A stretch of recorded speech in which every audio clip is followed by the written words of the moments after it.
இந்த நாளிலும் கர்த்தர் நம்மோடு கூட பேச அவர் வல்லமுள்ளவராய் இருக்கிறார். ஹல்லேலூயா. எத்தனை பேர் கேட்கறதுக்கு ஆயத்தமாக இருக்கு?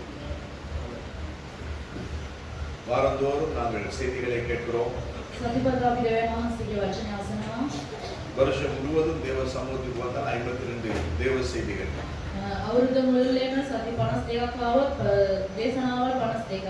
அதுக்கு இடைப்பட்ட நாட்களிலே இன்னும் அநேக காரியங்கள். ஆனால் அத்தனை காரியங்கள் அத்தனை செய்திகளையும் கேட்ட நம்முடைய வாழ்க்கையில எத்தனை மாறுதல்கள் உண்டு.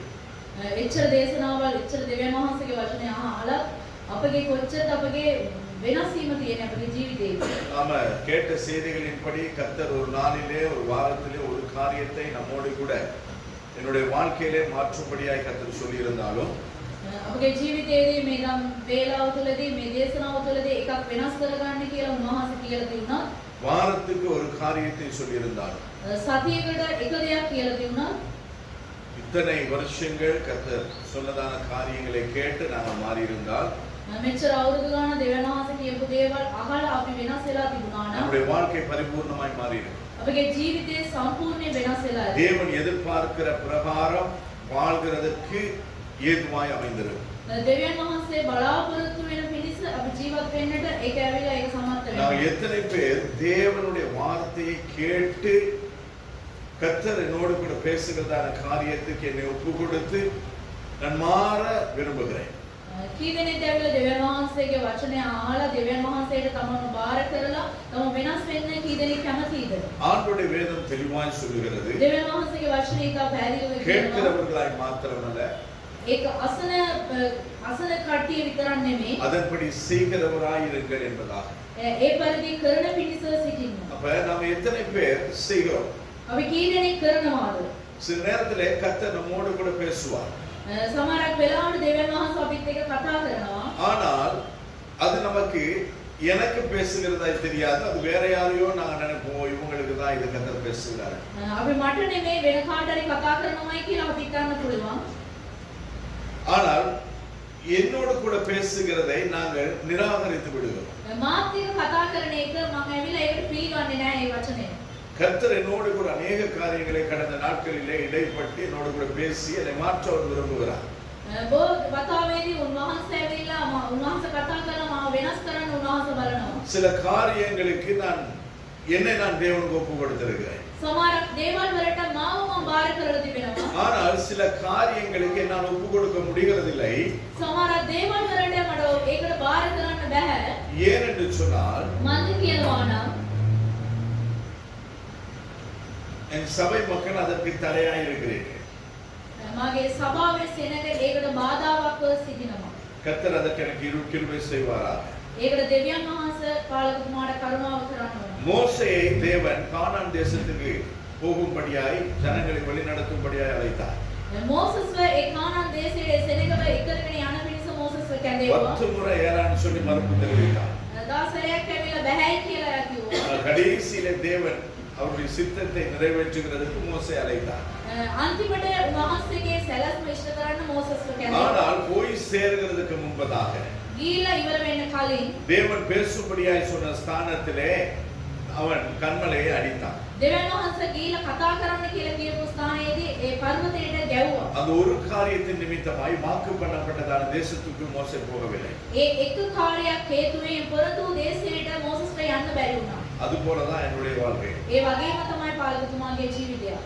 சபை கர்த்தருடைய සභාව දෙවියන් වහන්සේගේ இந்த சபையை தேவனுக்கு முன்பதாக நிறுத்த வேண்டிய ஒரு பொறுப்பை கர்த்தர் கொடுத்திருக்கிறார். මේ සභාව දෙවියන් වහන්සේගේ ඉදිරියේදී නවත්තන්නා වූ ඒ කාර්යය මට බාර දීලා තිබෙනවා. ஏனைய சபைகளை குறித்து எனக்கு தெரியாது. අනිත් සභාවල් ගැන මොකුත්ම දන්නේ නැහැ. கர்த்தர் என்னை நம்பி கொடுத்த ஒவ்வொருவருக்கும் நான் பொறுப்பு. දෙවියන් වහන්සේ ඇවිල්ලා පාලකතුමාව විශ්වාස කරලා දුන්නා වූ ඔයගොල්ලෝ සෑම දෙනාගේ කාර්යය තිබෙන්නේ දෙවියන් පාලකතුමා සතුව. உங்களுடைய ஒவ்வொரு அசைவும் கர்த்தருக்கு தெரியும். ඔයගොල්ලන්ගේ සෑම කාර්යයම දෙවියන් වහන්සේට දන්නවා. ஆண்டுடைய வருகையின் பொழுது நாம் அவருக்கு முன்பதாய் நிற்கும்படிக்காகவே கர்த்தர் நம்மை ரட்சித்திருக்கிறார். දෙවියන් වහන්සේගේ ඊමේදී උන්වහන්සේගේ ඉදිරියේදී නවත්තන පිණිස තමයි උන්වහන්සේ අපිව කැදවලා තිබෙන්නේ. உங்களுக்கு வேற எதிர்பார்ப்பு இருக்கா சபைக்கு வருது? வாரது நிமித்தமா வேற ஏதாவது உங்களுக்கு எதிர்பார்ப்பு இருக்கா? මොනවාරි බලාපොරොත්තුවක් තියෙනවද මේ සභාවට එන්න? சபைக்கு வந்தா எனக்கு கல்யாணம் நடக்குமோ? මේ සභාවට ආවන් පස්සේ විවාහකාරය සිදු වෙනවා. சபைக்கு வந்தா எனக்கு வீடு கிடைக்கும். සභාවට ආවන් පස්සේ ගෙයක් හම්බ වෙනවා. சபைக்கு வந்தா எனக்கு வேலை கிடைக்கும். සභාවට ආවන් පස්සේ රස්සාවක් හම්බ இதெல்லாம் වෙනවා. கர்த்தர் தருவார். මේ සියලු දේවල් இதெல்லாம் දෙනවා. கர்த்தர் தன்னுடைய பிள்ளைகளுக்காக வைத்திருக்கிற ஆசீர்வாதங்கள். මේවා දෙවියන් වහන්සේගේ දරුවන්ට දෙවියන් වහන්සේ ලබා තිබෙනා ආශිර්වාදය. ஆனால் இன்று சபைக்கு வராத அநேகர் நம்மை காட்டிலும் ஆசீர்வாதமாக இருக்கிறார். සභාවට එන්නේ නැති බොහෝ අය ඇවිල්ලා අපිටත් වඩා ආශිර්වාදයෙන් පිරලා ඉන්නවා. உதாரணமா இந்த எனக்கு ரெண்டு மினி சூப்பர் மார்க்கெட் இருக்கு. මිනි සුපර් මාකට් දෙකක් තියෙනවා මේ අසල. ஒன்னு ஓஷன், එකක් ඇවිල්ලා அடுத்து டயமா. ජයමයි உங்க කියන්නේ. ரெண்டு பேரும் சர்ச்சுக்கு வாங்க. මේ දෙන්නම චර්ච් එකට යනවද? நல்லா இருக்கு. හොඳට තමයි ඉන්නේ. ஒண்ணுக்கு ரெண்டு එකට දෙකක්. சூப்பர் மார்க்கெட், සුපර් මාකට් டயமாக்கு ரெண்டு. ජයමඩත් දෙකක් තියෙනවා. அவரோட கடையோட அதுக்கு பக்கத்துல உள்ள பில்டிங். එයාගේ කඩේ තව බිල්ඩිමක් அப்ப அவங்க තියෙනවා. சர்ச்சுக்கு போறாங்க கிடையாது. ඒගොල්ලෝ සභාවට යන කට්ටිය නෙමෙයි. அவர்கள் கத்தோலிக்க சபையிலே தேவனை ஆராதிக்கிறது. ඒගොල්ලෝ ඇවිල්ලා කතෝලික සභාවවල දෙවියන් වහන්සේට නමස්කාර அப்ப කරනවා. தேவனுடைய திட்டத்தை இல்லாதவர்களும் ஆசீர்வாதமாக இருக்கிறார்கள். දෙවියන් වහන්සේගේ සැලැස්ම තුල නැති අයත් ආශිර්වාදයෙන් ඉන්නවා. அப்ப நாம கேட்கலாம், ஆண்டவரை ஆராதிக்கிற, ஆண்டவரை சேவிக்கிற நமக்கு ஏன் ஆசீர்வாதம் இல்லை? අපිට අහන්න පුළුවන් දෙවියන් වහන්සේට නමස්කාර කරන්නා වූ දෙවියන් වහන්සේව අඳුරන්නා වූ අපිට ඇයි ආශිර්වාදය නැත්තේ කියලා. ஆசீர்வாதம் என்கிறது பணம் கிடையாது. ආශිර්වාදය කියන්නේ මුදල නෙමෙයි. ஆசீர்வாதம் என்கிறது நம்மிடத்தில் இருக்கிற பேங்க் பேலன்ஸ் கிடையாது. ආශිර්වාදය කියන්නේ අපගේ බැංකු පොතේ තියෙනව සල්ලි නෙමෙයි. ஆசீர்வாதம் என்கிறது நம்முடைய வீடோ, நம்முடைய வாகனமோ அல்லது நம்முடைய படிப்போ, அந்தஸ்தோ கிடையாது. ආශිර්වාදය කියන්නේ අපගේ ඉඩකඩම්, අපගේ වාහන, අපගේ ගෙනීම නෙමෙයි. ஆசீர்வாதம் என்கிறது என்னுடைய பேர் ஜீவ புத்தகத்தில் எழுதப்பட்டிருக்கு. ආශිර්වාදය කියන්නේ මාගේ නම ඇවිල්ලා ජීවන පොතේ ලියලා තිබෙනවා. யாரோட பேரும் அதுல கிடையாது. ඒගොල්ලන්ගේ කාගේවත් නම් ජීවන ஆனால் පොතේ නැහැ. யாரெல்லாம் கர்த்தராகிய இயேசு கிறிஸ்துவை நம்முடைய சொந்த இரட்சகராய் ஏற்றுக்கொண்டிருக்கிறோமோ, කවුද දෙවියන් වහන්සේව තමන්ගේ ගැලවුම් කරවා ඇටියට පිළිඅරන් තිබෙනවා. யாரெல்லாம் நம்முடைய பாவங்களை அறிக்கை செய்தோமோ, කවුරු තමන්ගේ පාපේ කියලා දීලා තිබෙනවාද? அறிக்கை செய்த பாவங்களை யாரெல்லாம் விட்டு விட்டோமோ, ඒ කියලා දීපු පව් වැඩ ඇවිල්ලා කවුරු අත්හැරියාද? யாரெல்லாம் தேவனுடைய சித்தத்தின்படி வாழ்கிறோமோ, කවුරු දෙවියන් වහන්සේගේ සැලැස්ම පරිදි ජීවත් වෙනවාද? யாரெல்லாம் பரலோகத்துக்கு போகிறதற்கு தகுதியுள்ளவர்களாய் இருக்கிறோமோ, කවුරු ස්වර්ග රාජ්‍යයට යන්න සුදුසුකම් ඇටියට පත් වෙලා තිබෙනවාද? யாரெல்லாம் பிதாவாகிய தேவனுடைய பார்வையிலே இருக்கிறோமோ, කවුරු පියාණන් වහන්සේ වූ දෙවියන් වහන්සේගේ ඒ යොමුමේ සිටිනවාද? யாரெல்லாம் தேவனுடைய அந்த ரட்சிப்பின் திட்டத்துக்குள் இருக்கிறோமோ, කවුරු දෙවියන් වහන්සේගේ ගැලවීමේ සැලැස්ම තුල සිටිනවාද? அவர்கள் தான் ஆசீர்வதிக்கப்படுவார்கள். ඒගොල්ලන් තමයි ආශිර්වාද ලද්දෝ. ஹalleluya. හalleluya. உங்களுக்கு படுத்த தூக்கம் போதா? ඔයගොල්ලන් නිදිය ගත්තායින් පස්සේ ඔයගොල්ලන් ආන්සර්ලායින් පස්සේ නිින්ද යනවද? படுக்க தேவை, உட்கார்ந்து இருந்தாலே நமக்கு தூக்கம் வரும். එහෙම වාඩි වෙලා හිටියොත් ඔයගොල්ලන් නිදිය. அது ஆசீர்வாதம். ඒක ආශිර්වාදය. சிலர் வந்து என்னது ஸ்ப்ரிங் மெட்ரஸ் என்ன எல்லாம் போட்டிருப்பாங்க, அந்த தூக்கம் வராது. සමහර කටි ස්ප්‍රින්ග් මැට්‍රස් ඔක්කොම දාලා තියෙනවා නමුත් නිින්ද නැහැ. நமக்கு வெறுந்தரையில படுத்தாலும் தூக்கம் வரும். අපි නිකන් අර බිම නිදිය அப்ப ගත්තා. இதுதான் ஆசீர்வாதம். මේක තමයි ආශිර්වාදය. இந்த நாளிலே நீங்கள் பார்ப்பீர்களா, මේ දවස්වලදී අපි බලනවා නම් உலகெங்கும் யுத்தம். මේ ලෝකයේම යුද්ධය. அது ஒரு 2 வாரம் பரபரப்பா இருந்துச்சு, நீங்க அந்த பரபரப்பு குறைஞ்சு போச்சு. සතියක් ඇවිල්ලා ඒක උණුසුම තිබුණා දැන් නැහැ. நாம என்ன நினைக்கிறோம், யுத்தம் முடிஞ்சிருச்சு அப்படி. අපි හිතනවා ඇවිල්ලා යුද්ධය ඉවරයි කියලා. இல்ல, என்ன முடியல. කවනදු ඉවර නැහැ. ஒரு பெரிய நெருப்பு எரிகிறதுக்கு முன்பதாக என்னன்னு சொன்னா அந்த புகை அப்படியே. ලොකු ගින්නක් ඇවිල්ලා ඉන්න කලින් ටිකක් ඇවිල්ලා දුම එනවා. இப்ப அதெல்லாம் புகைஞ்சிட்டு இருக்குது. දැන් ඇවිල්ලා දුම විහිදිලා යනවා. சில வாரங்களுக்கு முன்பதாக நம்முடைய தேசத்துக்கு பக்கத்திலும் ஒரு குண்டு விழுந்திருக்கிறது. අපේ දේශයට අසලත් ඇවිල්ලා බෝම්බයක් පිපිරලා තියෙනවා. விழுந்திருக்கு. වැටිලා තියෙනවා. அது வெடிச்சுச்சா இல்லையா தெரியாது. පිපිරලාද නැද්ද කියලා දන්නේ இந்திய නැහැ. தேசத்துக்கு அருகாமையில ஒரு குண்டு போயிருக்குது, ஒரு மிசைல் போயிருக்கு. ඉන්දියා දේශයේ අසලත් මිසල් එකක් දීලා තියෙනවා. Korea, north Korea, south Korea, north Korea யுத்தம் நடந்து கொண்டிருக்கு. සවුත් කොරියා නෝර්ත් කොරියා යුද්ධය පැවතුනවා. இதெல்லாம் நாம பெருசுபடுத்த வேண்டிய அவசியமே கிடையாது. මේක ඇවිල්ලා කූට කතා කරන්න ඕනේ නැහැ. ஏன் என்று சொன்னா இதெல்லாம் வேதத்தில் ஏற்கனவே ஆண்டவர் எழுதி வைத்திருக்கிறார். උන්වහන්සේ ඇවිල්ලා කලින්ම මේ බයිබලයේදී ලියලා இவை තියෙනවා. எல்லாம் சம்பவிக்க வேண்டியதே, මේවා සියලු දේ සිදු වෙන්න ඕනේ. ஆனால் முடிவு உடனே வராது. ඒ නමුත් ඇවිල්ලා කෙලවර ඇවිල්ලා ஆண்டவர் தெளிவா எழுதி வச்சிருக்கிறார். දෙවියන් වහන්සේ තා පැහැදිලිව அப்ப ලියලා என்ன யுத்தம் நடந்தாலும் මොන යුද්ධය පැවතුණා எப்பேற்பட்டதான நிலநடுக்கங்கள் வந்தாலும் කොච්චර ඇවිල්ලා භූමිකම්පාවක් සිදු இப்ப වුණාද இன்னும் ஒரு என்னது ஒரு வைரஸ் வந்திருக்கு. තව වෛරස් එකක් පැතිරලා තිබෙනවා 22 நாடுகளுக்கு வந்திருக்கு.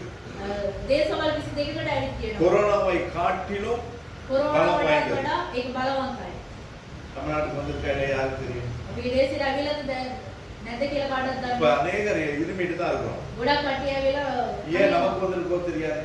අපිට ඇවිල්ලාද කියලා දන්නේ නැහැ சொல்லும் போதே இது நடத்தில இருக்கலாம்.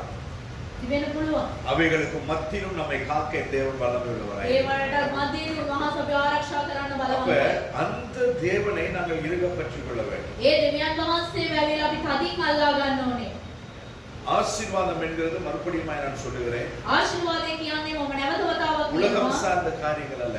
ඒ ලෝකයේ තිබෙනා ওই කාර්යවල නෙමෙයි பரலோகம் சார்ந்த காரியம். ඒ ස්වර්ග රාජ්‍යයේ තිබෙනා ওই ஆண்டவருடைய දේවල් வசனம் தெளிவாய் சொல்லுகிறது. ඒ දෙවියන් වහන්සේගේ වචනේ පැහැදිලිව பூமியிலே කියනවා பொக்கிஷங்களை சேர்த்து வைக்காதீர்கள். මේ පොළවේදී වස්තු රැස් කර තියාගන්න එපා அவைகளை திருடுவார்கள். ඒවා සොරකම් කර ගන්නවා அதை என்னது பூச்சி அரித்து போடும். ඒවා ඇවිල්ලා පණුව කනවා ஆனால் நம்முடைய ஐஸ்வர்யம் பரலோகத்தில் இருக்க வேண்டும். අපගේ ධනවන්ත ඇවිල්ලා ස්වර්ග රාජ්‍යයේ තිබෙන්නේ அந்த ஐஸ்வர்யம் என்ன என்று சொன்னால் நம்முடைய ஆத்துமா. ඒ ஐශ්වර්යය කියන්නේ අපගේ ආත්මය நாம் தேவனுக்காய் சம்பாதிக்கிற ஆத்துமா. අපි දෙවියන් වහන්සේ උදෙසා ඇවිල්ලා අම්ප කර ගන්නා ওই ආත්මය அப்ப இதோடு கூட நாங்கள் பரலோகத்துக்குள் நுழையும் பொழுது கர்த்தருடைய தூதர்கள் நம்மை வரவேற்பார்கள். මේ සතු ඇවිල්ලා අපි ස්වර්ග රාජ්‍යයට යන විට ඒ දෙවියන් වහන්සේගේ දූතයන් අපි ඇවිල්ලා அந்த කැඳවනවා இடத்துல தேவன் நமக்கு ஒரு கிரீடத்தை தருவார். ඒ ස්ථානයේදී දෙවියන් වහන්සේ අප උදෙසා ඔටුන්නක් තබා තිබෙනවා அந்த இடத்துல ஆண்டவர் உங்களையும் என்னையும் பேரை சொல்லியோ சபையை சொல்லியோ கூப்பிட போறது கிடையாது. ඒ ස්ථානයේ දෙවියන් වහන්සේ නම කියලා සභාව කියලා අඩගාන්නේ නැහැ பாஸ்டர் கூப்பிட போறதும் கிடையாது, விசுவாசின்னு கூப்பிட போறது கிடையாது, முப்பர்னு கூப்பிட போறது கிடையாது. පාස්ටර් කියලාවත් ඇදහිලිවන්තයවත් මහා ලේක්කෙනයි කියලාවත් කතා කරන්නේ නැහැ ஆண்டவர் கூப்பிட போறது ஒரே ஒரு பேர். දෙවියන් වහන්සේ එක නමින් තමයි කතා කරන්නේ என்னது? මොනවද உண்மையும் உத்தமும் உள்ள ஊழியக்காரர். සැබෑවන්ත වූ ඒ සේවකයා நீங்க உண்மையா இருக்கிறீங்களா? ඔයගොල්ලෝ සැබෑව කමින් ඉන්නවාද உத்தமமா இருக்கிறீங்களா? ඔයගොල්ලෝ ඇවිල්ලා දෙවියන් වහන්සේට සත්‍යතාවයෙන් நீங்க සිටිනවාද ஊழியக்காரனா ஊழியக்காரியா இருக்கிறீங்களா? ඔයගොල්ලෝ දෙවියන් වහන්සේගේ සේවකෙක් හැටියට මේ කරුවෙක් හැටියට ඉන්නවාද ஊழியக்காரன் என்கிறது பிரசங்கம் பண்றது கிடையாது. මේ කරුවා කියන්නේ දේශනා කරන එක්කෙනා නෙමෙයි ஊழிய அழைப்புகள் 5 உண்டு. ඒ දෙවියන් වහන්සේගේ සේවාවල් පහක් அந்த තිබෙනවා ஊழிய அழைப்பை கர்த்தர் கொடுத்திருக்கிறது சபையின் வளர்ச்சிக்காக. ඒ සේවාවල් පහක් දෙවියන් වහන්සේ දීලා තිබෙන සභාවේ அப்போஸ்தலர்கள் වර්ධනය. சபை நிறுவ வேண்டும். පේරිත්‍රවරුන් ඇවිල්ලා සභාව தீர்க்கதரிசிகள் தேவனுடைய வார்த்தையை சொல்ல வேண்டும். අනාගත වචන ඇවිල්ලා දෙවියන් වහන්සේගේ වචනේ කියන්න ඕනේ. சுவிசேஷகர்கள் ஆண்டவரை குறித்து ஊரெல்லாம் உலகெல்லாம் போய் சொல்ல வேண்டும். සුභාරංචිකරු ඇවිල්ලා දේශයේ මුළුල්ලේම දෙවියන් වහන්සේ ගැන කියන්න அப்படி ඕනේ. சொல்லப்பட்ட ஜனங்கள் சபைக்கு வரும் பொழுது மேய்ப்பர் அவர்களை நடத்த வேண்டும். ඒ කියපු වචනේ පරිදි සෙනගේ එනකොට ඇවිල්ලා එඩේරා ඇවිල්ලා ඒගොල්ලෝ මඟ පෙන්නනවා. போதகர்கள் அவர்களுக்கு கற்றுக் கொடுக்க வேண்டும். ඒ පාලකතුමා ඇවිල්ලා ඒගොල්ලන්ට උගන්වනවා. அப்ப இதுக்காக தான் இந்த 5 ஊழியங்கள். මේ කරනකොට ගැන තමයි මේ සේවාවල් පහක් තිබෙන්නේ. ஆனால் ரட்சிக்கப்பட்ட அத்தனை பேரும் சுவிசேஷம் சொல்ல வேண்டியது நம்ம இது விடுத்த கடமை. ගැලවීම ලැබුවා හැමෝම ඇවිල්ලා සුභාරංචි කියන එක අපේ සතු තිබෙන්නේ. என்ன சொல்றோம்? අපි මොනවද කියන්නේ? என்ன செய்யணும்? අපි මොනවද කරන්නේ? அரசியல் பேசுறோம். අපි ඇවිල්ලා தேசமா දේශපාලනය කතා කරනවා. சபைக்குள்ள வீணான குழப்பங்களை ஏற்படுத்துகிறோம். සභාව තුළ අනාවශ්‍ය දේවල් நான் எப்பொழுதுமே சொல்லுகிற ஒரு காரியம். අපි අක්කාම කියනවා දේවල්. 2 பேர் பேசுனீங்கன்னா உங்கள் சம்பந்தப்பட்ட காரியங்களை மாத்திரம் பேசுங்க. දෙන්නේ කතා කරනවා නම් ඔයගොල්ලන්ගේ දේවල් විතරක් කතා කරා. அந்த இடத்துல இல்லாத மூன்றாவது நபரை குறித்து பேச வேண்டாம். ඒ ස්ථානයේදී නැති තුන්වෙනි එක්කෙනා ගැන කතා කරන්න එපා. ஆனால் அண்மை காலமாய் கர்த்தருடைய ஆவியானவர் எனக்கு உணர்த்துகிற ஒரு காரியம், சிலர் இல்லாதவர்களை குறித்து இந்த சபையில நாங்கள் பேசிக் கொண்டிருக்கிறோம். නැති අය ගැන සමහර කට්ටිය කතා කර කර ඉන්නවා අපගේ සභාව තුළ. கர்த்தருடைய நியாயத்தீர்ப்பு கண்டிப்பா உங்கள் மேல வரும். දෙවියන් වහන්සේගේ විනිශ්චය අනිවාර්යෙන් එනවා. அவங்களை விட்டுருங்க. ඒගොල්ලෝ අතාරින්න. இல்லாத ஒருவரை குறித்து நாங்கள் பேச வேண்டிய அவசியமே கிடையாது. නැති එක්කෙනා ගැන කතා කරන්න ඕනේ නැහැ. அதாவது அவங்க ஏன் வரல, ඒගොල්ලෝ ඇයි ආවේ නැත්තේ? எதுக்கு வரல, මොනවටද ආවේ அவங்க නැත්තේ? எங்க போறாங்க, ඒගොල්ලෝ කොහෙද அது உங்க යන්නේ? பிசினஸே கிடையாது. ඔයාගේ ව්‍යාපාරය නෙමෙයි ඒක. அவங்க எங்கேயாவது போயிட்டு வரட்டும். ඒගොල්ලෝ කොහේ හරි ගිහිල්ලා ආපුතේ.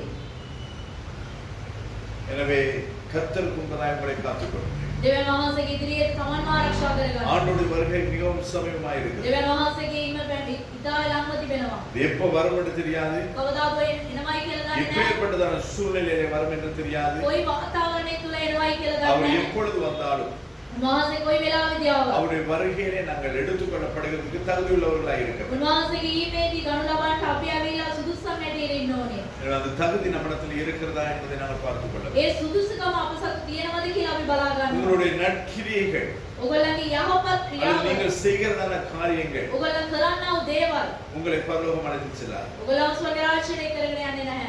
நீங்கள் கர்த்தருக்கு முன்பதாய் வாழ்கிற நேர்த்தியான பரிசுத்தமான வாழ்க்கை மாத்திரமே உங்களை பரலோகத்துக்கு கொண்டு செல்லும். ඔයගොල්ලන් දෙවියන් වහන්සේගේ ඉදිරියේදී හරි ආකාරව විනයානුකූල කරන්නා වූ දේ තමයි ජීවත් වෙන්නා වූ ජීවිතය තමයි ස්වර්ග රාජ්‍යයට කරගෙන යන්නේ. உங்களுடைய கடமை மிகவும் முக்கியம்.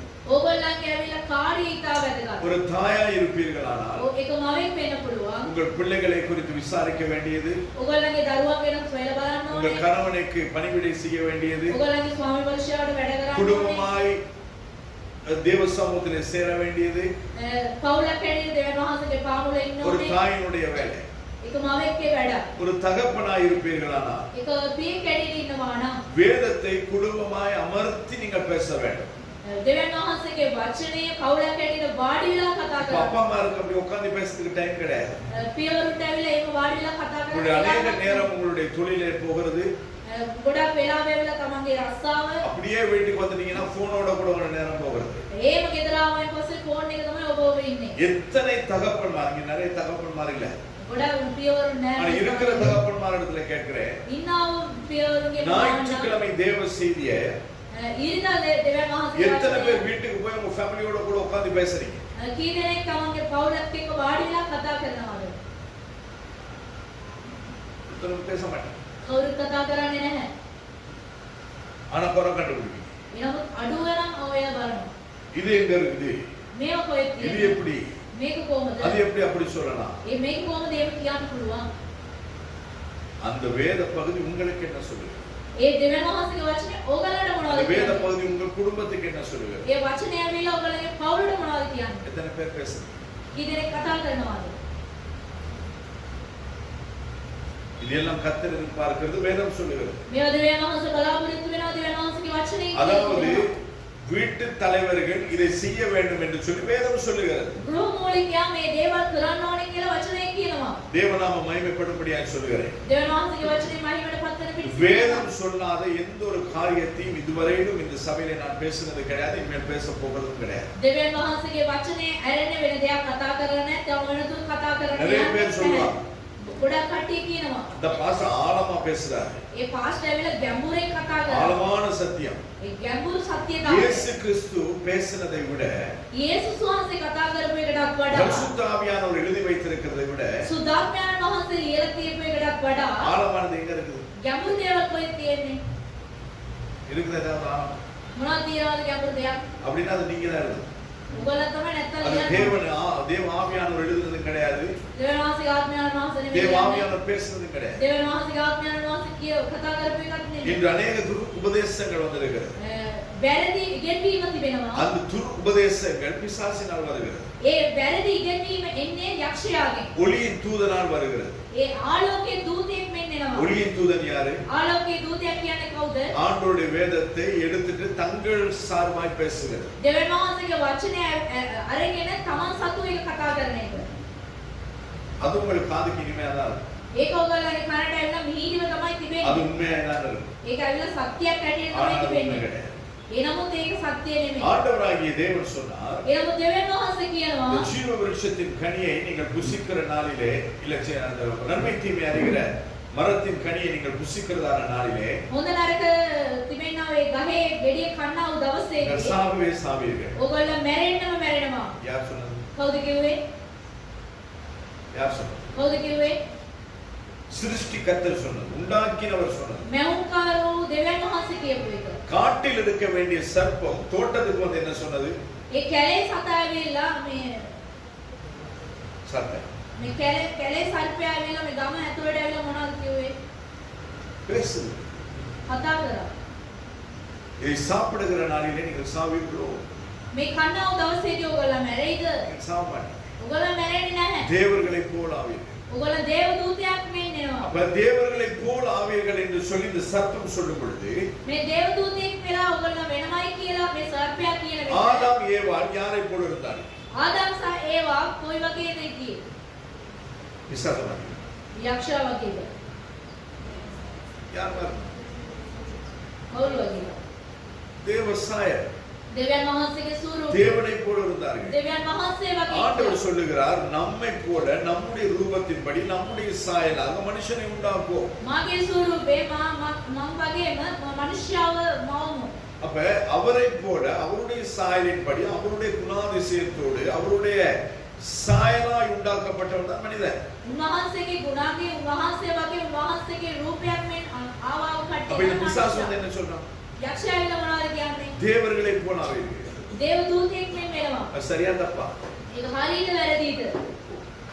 ஆனா அந்த தப்பு நமக்கு சரியா இன்னைக்கு தோணுது. ඒ වැරද්ද ඇවිල්ලා හරි වගේම අපිට පේනවා. அதனாலதான் இங்க சொல்லுகிற தேவ செய்தியை விட்டு நீ வேற இடத்துல போய் தேவ செய்தி கேக்குற. මේ තිබෙනා දේශනාව අතරින් වෙන කොහෙද යනවා? இங்க பிள்ளைகளை சண்டே ஸ்கூல் அனுப்பாம வேற இடத்துக்கு அனுப்புறது. මේ ස්ථානේ සන්ඩේ ස්කූල් එකට යනවා නැතු වෙන කොහෙද இங்க அப்படி යනවා? கிடையாது. ஆனா நிறைய திருச்சபையில அப்படி பண்றாங்க. මේ නෙමෙයි වෙන සභාවල් වල அவங்களுடைய சபைக்கு சபையில சண்டே ஸ்கூல் அனுப்புறது கிடையாது. ඒගොල්ලන්ගේ සභාවේ සන්ඩේ ස්කූල් එකට යවන්නේ නැහැ. சிபிஎம் அனுப்புறாங்க. CPM එකට යවනවා.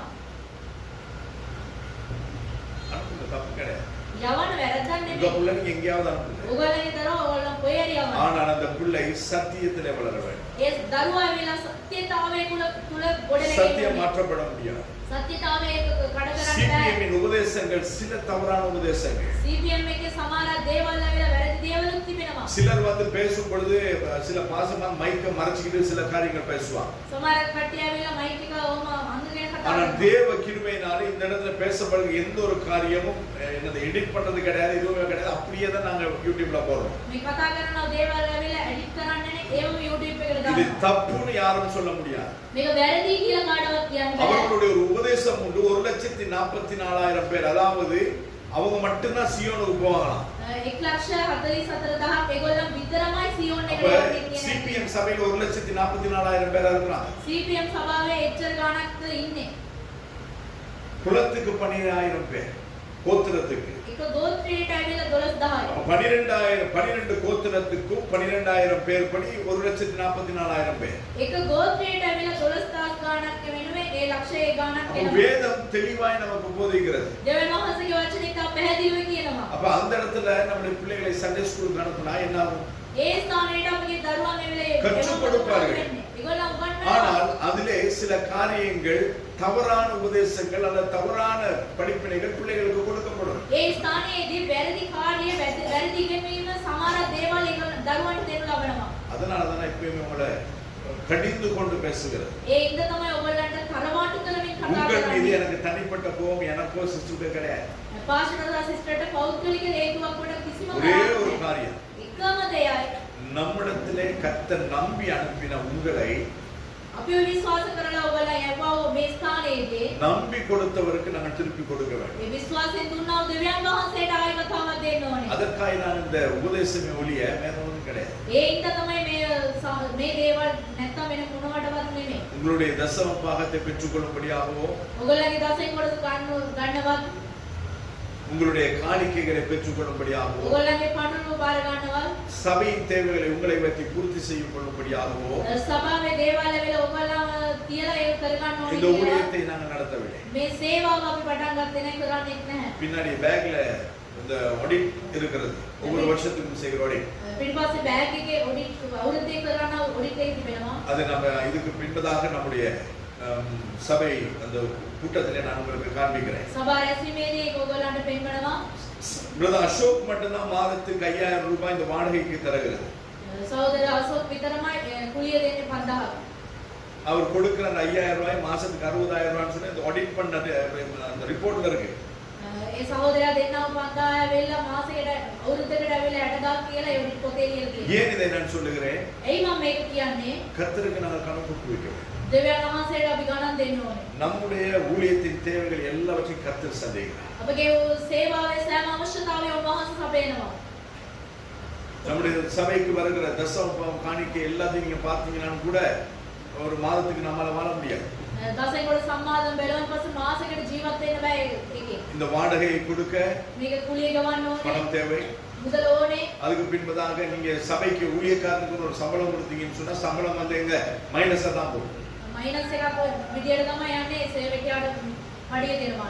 ஏன் சொன்ன சபை வருமானம் அவ்வளவு கிடையாது. සභාවේ ඇවිල්ලා ඉච්චර මුදල නැහැ. ஆனால் அழைத்தவர் உண்மை உள்ளவர். එනමුත් කියන්නේ தேவයන් වහන්සේ යහපත්. இன்னைக்கு வரை கர்த்தர் நடத்துகிறார். උන්වහන්සේ අන්තිම කෙලවර වෙනකම් උන්වහන්සේ රැගෙන යනවා. உங்களுக்கு எத்தனை பேருக்கு தெரியுமோ தெரியாது. ඔයාලට කී දෙනෙක්ද දන්නවද නැද්ද කියලා. வட்டவளையில எங்களுக்கு ஒரு ஆலயம் அதாவது சொந்தமா கிடையாது ஒரு இடம் அவர்கள் திருத்தி கட்டி கொண்டிருக்கிறார். වටකොට ප්‍රදේශයේ ඇවිල්ලා අපේ සභාවෙන් තව සභාවක් ඇවිල්ලා ස්ථානයේදී ගොඩනගන්න அப்ப இதுக்கெல்லாம் எங்க இருந்து காசு வருது? මේකට ඇවිල්ලා කොහෙන්ද මුදල එන්නේ? யார் மூலமாயோ கர்த்தர் ஆசீர்வதிக்கிறார். කවුරුවත් කියලා උන්වහන්සේ ආශිර්වාද කරනවා. அப்ப இதுதான் கர்த்தர் நமக்கு செய்கிறது. මේක තමයි අපේ දෙවියන් වහන්සේ අපිට කරන அப்ப දේවල්. எனவே கர்த்தருக்கு முன்பதாய் நாங்கள் சரியாய் நிற்க வேண்டும். දෙවියන් වහන්සේගේ ඉදිරියේදී අපි ඇවිල්ලා සත්‍යතාවයේ සැබෑ அவருடைய வருகை மிகவும் சமயமா இருக்கிறது. උන්වහන්සේගේ පැමිණීම ඉතාලම තිබෙනවා. இதுவரைக்கும் அதெல்லாம் சொல்லிட்டு இருந்தோம். මේක මේ වෙනතුර ඒක තමයි இனியும் කියන්නේ. அதைதான் சொல்ல போகிறோம். තව වෙනතුරත් ඒක තමයි කියන්නේ. ஏனென்று சொன்னால் இப்பொழுது காலம் மிகவும் சமயமா இருக்கிறது. කාලය ඉතා සමීපව තිබෙනවා. எவ்வளவு நாள் போகும்னு சொல்லி தெரியாது. කොච්චර කාල යනවද කියලා දන්නේ නැහැ. ஆண்டுடைய வருகை சம்பவிக்கிறதற்கு அதை பார்க்கிறதற்கு இந்த சந்ததிக்கு ஒரு வாய்ப்பு உண்டாகும் என்று நான் நம்புகிறேன். දෙවියන් වහන්සේගේ ඊමඩ දෙවියන් වහන්සේ බලන්නට මේ පෙළපතට ඇවිල්ලා කාර්යයක් ලැබෙනවයි කියලා මම அதாவது බලාපොරොත්තු மூன்றாவது உலக யுத்தம் இப்பொழுது நடக்கிற யுத்தம் அது மூன்றாவது உலக யுத்தமாய் மாறினால் දැන් පැවැත්වෙනා මේ යුද්ධය ඇවිල්ලා ලෝක තුන්වෙනි ලෝක යුද්ධයක් වෙනස් වුණා නම් அந்த யுத்தத்தின் மத்தியிலே ஆண்டவர் வருவார். ඒ යුද්ධය මැදදී උන්වහන්සේ එනවා. சபை எடுத்துக் கொள்ளப்படும். සභාව ගනු ලබනවා. எடுத்துக்கொள்ளப்படுகிற சபையிலே நானும் நீங்களும் இருக்க வேண்டும். ඒ ගනු ලබනා සභාව තුළ ඔබ සවම සිටින්න ඕනේ. அதுக்காக தான் இத்தனை கண்டிப்பை ஒழிய வேற எதுக்காக கிடையாது. ඒ ඉඳ තමයි මෙච්චර තරවට පිරීම யாருடைய எங்களுக்கு எந்த விதமான தனிப்பட்ட கோபமும் கிடையாது. පෞද්ගලික හේතුවක් වල කිසිම තරක් නැහැ. கர்த்தர் உங்களை நம்பி இந்த இடத்துக்கு அனுப்பி இருக்கிறார். දෙවියන් වහන්සේ ඔයගොල්ලෝ විශ්වාස කරලා මේ ස්ථානයට යවලා තිබෙනවා. அனுப்பப்பட்ட உங்களை மறுபடியும் அவருக்கு கொடுக்கும் வரைக்கும் பாதுகாக்க வேண்டியது நம்முடைய பொறுப்பு. යවුණු ලැබුවා ඔයගොල්ලෝ ආරක්ෂා කරලා ස්වර්ග රාජ්‍යයට එක්කගෙන යන එක බලකතම. என்னைக்காவது இந்த சபையில நாங்க உங்களை வற்புறுத்தி இருக்கிறோமா ஞானஸ்தானம் எடுக்காதவங்க ஞானஸ்தானம் எடுங்கன்னு சொல்லி බෞතිස්ම ගන්න නැති අය ඇවිල්ලා ගන්න කියලා කවුරු හරි කියලා තිබෙනවද? இப்ப வரையும் கிடையாது. දැන් වනතුරුත් නැහැ. ஏன் එයි நீங்க ஞானஸ்தானம் எடுத்து நரகத்துக்கு போறதை காட்டிலும் ඔයගොල්ලෝ බෞතිස්ම අරගෙන නිරේට යන කලින් நீங்க அப்படியே இருந்து நரகத்துக்கு போறது நல்லது. ඔයගොල්ලෝ ඊරුම ඉඳලා නිරේට යන එක හොඳයි. புரியுதா நான் சொல்ல வரேன்? මම කියන එක පැහැදිලිද? ஞானஸ்தானம் எடுத்தால் බෞතිස්ම ගත්තයින් පස්සේ எதை செய்ய வேண்டும் எதை செய்யக்கூடாதுன்னு இருக்கு. මොනවද කරන්න ඕනේ මොනවද කරන්න නැතුව ඉන්න ඕනේ කියලා තිබෙනවා. இரட்டை வேஷம் போடக்கூடாது. ඒක ඇවිල්ලා ගුණාංගයේ දෙකක් පෙන්වන්න බෑ. உலகத்துக்கு ஒத்த வாழ்க்கை வாழக்கூடாது. මේ ලෝකයට එකඟව අපි ජීවත් වෙන්න බෑ. அப்ப இதெல்லாம் வச்சு நம்ம ஞானஸ்தானம் எடுக்க முடியாது. මේවා තියාගෙන අපිට ඇවිල්ලා බෞතිස්ම ගන්න බෑ. ஞானஸ்தானம் எடுத்தால் බෞතිස්ම ගත්තයින් கிறிஸ்துவை පස්සේ போல மாற நம்மை ஒப்பு கொடுக்க வேண்டும். ක්‍රිස්තුස් වහන්සේ වගේ වෙනස් වෙන අපිව අපි බාර நம்முடைய දෙනවා. சாயல் மாற வேண்டும். අපගේ ගුණාංගය වෙනස් நம்முடைய වෙන්න ඕනේ. சுபாவம் மாற வேண்டும். අපගේ ස්වරූපය වෙනස් වෙන්න ඕනේ. நம்முடைய எல்லா விதமான வழக்குகளும் மாற வேண்டும். අපගේ සෑම ගුණාංගය අපගේ සෑම කාර්යවල වෙනස් වෙන්න அதாவது ඕනේ. பேச்சு பார்வை நடக்கை எல்லாம் மாறணும். අපි කතා කරන එක අපේ බලන එක අපේ ඇවිදින එක සෑම දේම වෙනස් වෙන්න ඕනේ. இன்னைக்கு ஞானஸ்தானம் எடுக்கிறதுக்கு முன்னே நீங்க நல்லா இருந்தீங்க. බෞතිස්ම ගන්න කලින් ඔයගොල්ලෝ හොඳට හිටියා. இந்த சபைக்கு வந்து ஞானஸ்தானம் எடுத்தவர்களுக்கு நான் பேசுகிறேன். මේ සභාවට ඇවිල්ලා බෞතිස්ම ගත්තා අයට මම කතා ஆனா இப்ப நீங்க කරා. சரியில்லை. දැන් ඔයගොල්ලෝ හරි නැහැ. நீங்களே ஆராய்ந்து பாருங்க நான் இப்படின்னு சொல்றேன். ඔයගොල්ලෝම සෝදිසි කරලා බලන්න ඔයගොල්ලෝ කොහොමද කියලා.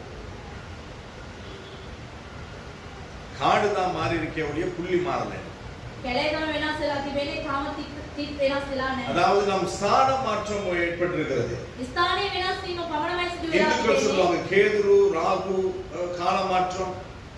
හින්දු කට්ටිය කියනවා මේ වගේ කාලය වෙනස් වීම මේ அப்ப වගේ. அத போல நாங்கள் ஸ்தான மாற்றம் ஏற்பட்டிருக்கிறதே ஒழிய நம்முடைய சுபாவத்திலே வாழ்க்கையில மாற்றம் கிடையாது. ස්ථානයේ පමණයි වෙනස් වෙලා තිබෙන්නේ. අපගේ ගුණාංගය අපගේ සෑම කාර්යවල වෙනස් වෙලා ரொம்ப නැහැ. கத்தோலிக்கத்திலே ஆராதித்தோம். இப்பொழுது ஆவிக்குரிய சபை என்கிறதான இடத்திலே நாங்கள் ஆராதிக்கிறோம். කලින් ඇවිල්ලා කතෝලික සභාවල වල නමස්කාර කරා. දැන් ඇවිල්ලා ආත්මික සභාවක් කියන එක ස්ථානයක முன்பு නමස්කාර කරනවා. இந்துவிலே இருந்தோம். இப்பொழுது கிறிஸ்தவத்திலே இருக்கிறோம்.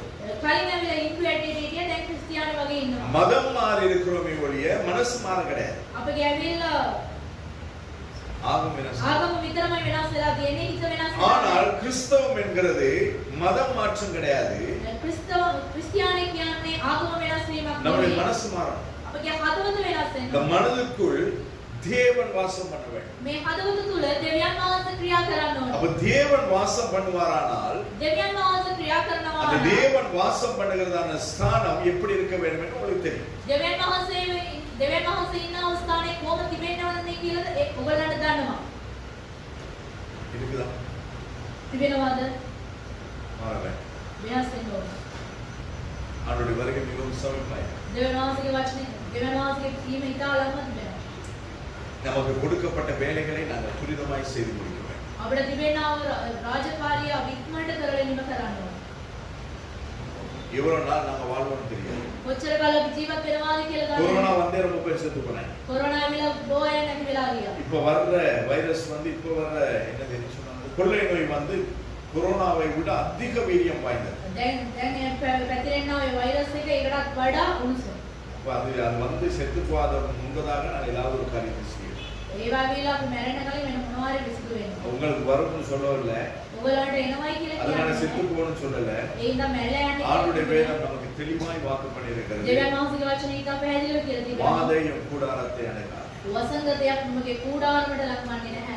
அப்ப வாக்கு பண்ணியிருக்கிறார். ඒ වහන්සේ පොරොත්තුව දීලා அப்ப තිබෙනවා. வாக்கு பண்ணின தேவன் அதை செய்ய வேண்டும்.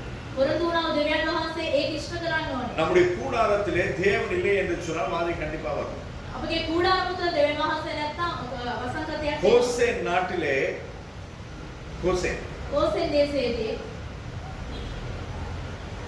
தலையீற்றுக்கள் மறிக்காததற்கு காரணம் ඒ කුණුදුල් දරුවා ඇවිල්ලා නැති වෙලා යන එකට හේතුව சங்காரம் வராததற்கு காரணம் ඒ මැරීම මරණයේ දූතය එන්නේ නැති ஆட்டுக்குட்டியானுடைய ரத்தம் நிலைக்கால்களிலே பூசப்பட்டிருந்தது. ඒ බැටළු පැටවානගේ ලේ ඇවිල්ලා තවරා තිබුණා. அப்ப அப்பேற்பட்டதான அந்த ரத்தத்தின் பாதுகாப்பு நம்மோட கூட இருக்கணும். ඒච්ච දෙවියන් වහන්සේගේ ලේ ආරක්ෂාව අප සතු ஆண்டுடைய ரத்தம் நம்மை பாதுகாக்கும்படி දෙවියන් වහන්සේගේ ලේ අපිව ආරක්ෂා அவருடைய කරනවා. ரத்தம் நம்ம மீது பூசப்படும்படிக்கு நாம் சரியா தகுதியுள்ளவர்களாக இருக்கிறோம். උන්වහන්සේගේ ලේ අප තුල තවරන පිණිස අපි ඇවිල්ලා ඒකට සුදුසුකම් ඇඩි ඉන්න என்ன ඕනේ. முக்கியம்? ඒක ඇවිල්ලා හරි වැදගත්. தண்ணி இருக்காது, ஏன்னா கீழே பைப் திறந்து நேற்று தண்ணி போயிடுச்சு. වතුර නැහැ පල්ලෙහා ඇවිල්ලා ටැක්ටර් ගෑල්ලා වතුර ගිහිල්ලා. கேட்குறீங்க பிரசங்கமா அப்படி දේශනාවල් කියලා ඉතින් පුළුවන්. பின்னால ஒரு ஓடிட்டு இருக்கு, அதனால தான் சொன்னேன். கர்த்தர் இந்த நாளில் நம்மோட கூட பேசும். දෙවියන් වහන්සේ අද දවසත් කතා කරන්නේ. எல்லாருமா இருப்பாங்க. இவ்வளவு நேரம் பேசுறது நம்ம என்னன்னு கேட்கல. මෙච්චර වෙලා කතා කරන එක මොකක්ද කියලා இது අහනවා. முன்னுரை. මේක ඇවිල්ලා සාරාංශය. இப்பொழுதுதான் தேவ செய்தி. දැන් තමයි දෙවියන් වහන්සේගේ වචන. கர்த்தர் நம்மோடு கூட பேசுவாரா? දෙවියන් වහන්සේ අපිත් එක්ක කතා කරන්නේ. ரூத்தினுடைய புத்தகம் රූත් පොතේදී முதலாவது அதிகாரம் පළවන පරිච්ඡේදය 14 தொடங்கி 17 வசனம் முடிய. 14 සිට 17 ரூத்தினுடைய புத்தகம் රූත් කතාවේ முதலாவது அதிகாரம் පළවන පරිච්ඡේදය 14 தொடங்கி 17 வசனம் முடிய.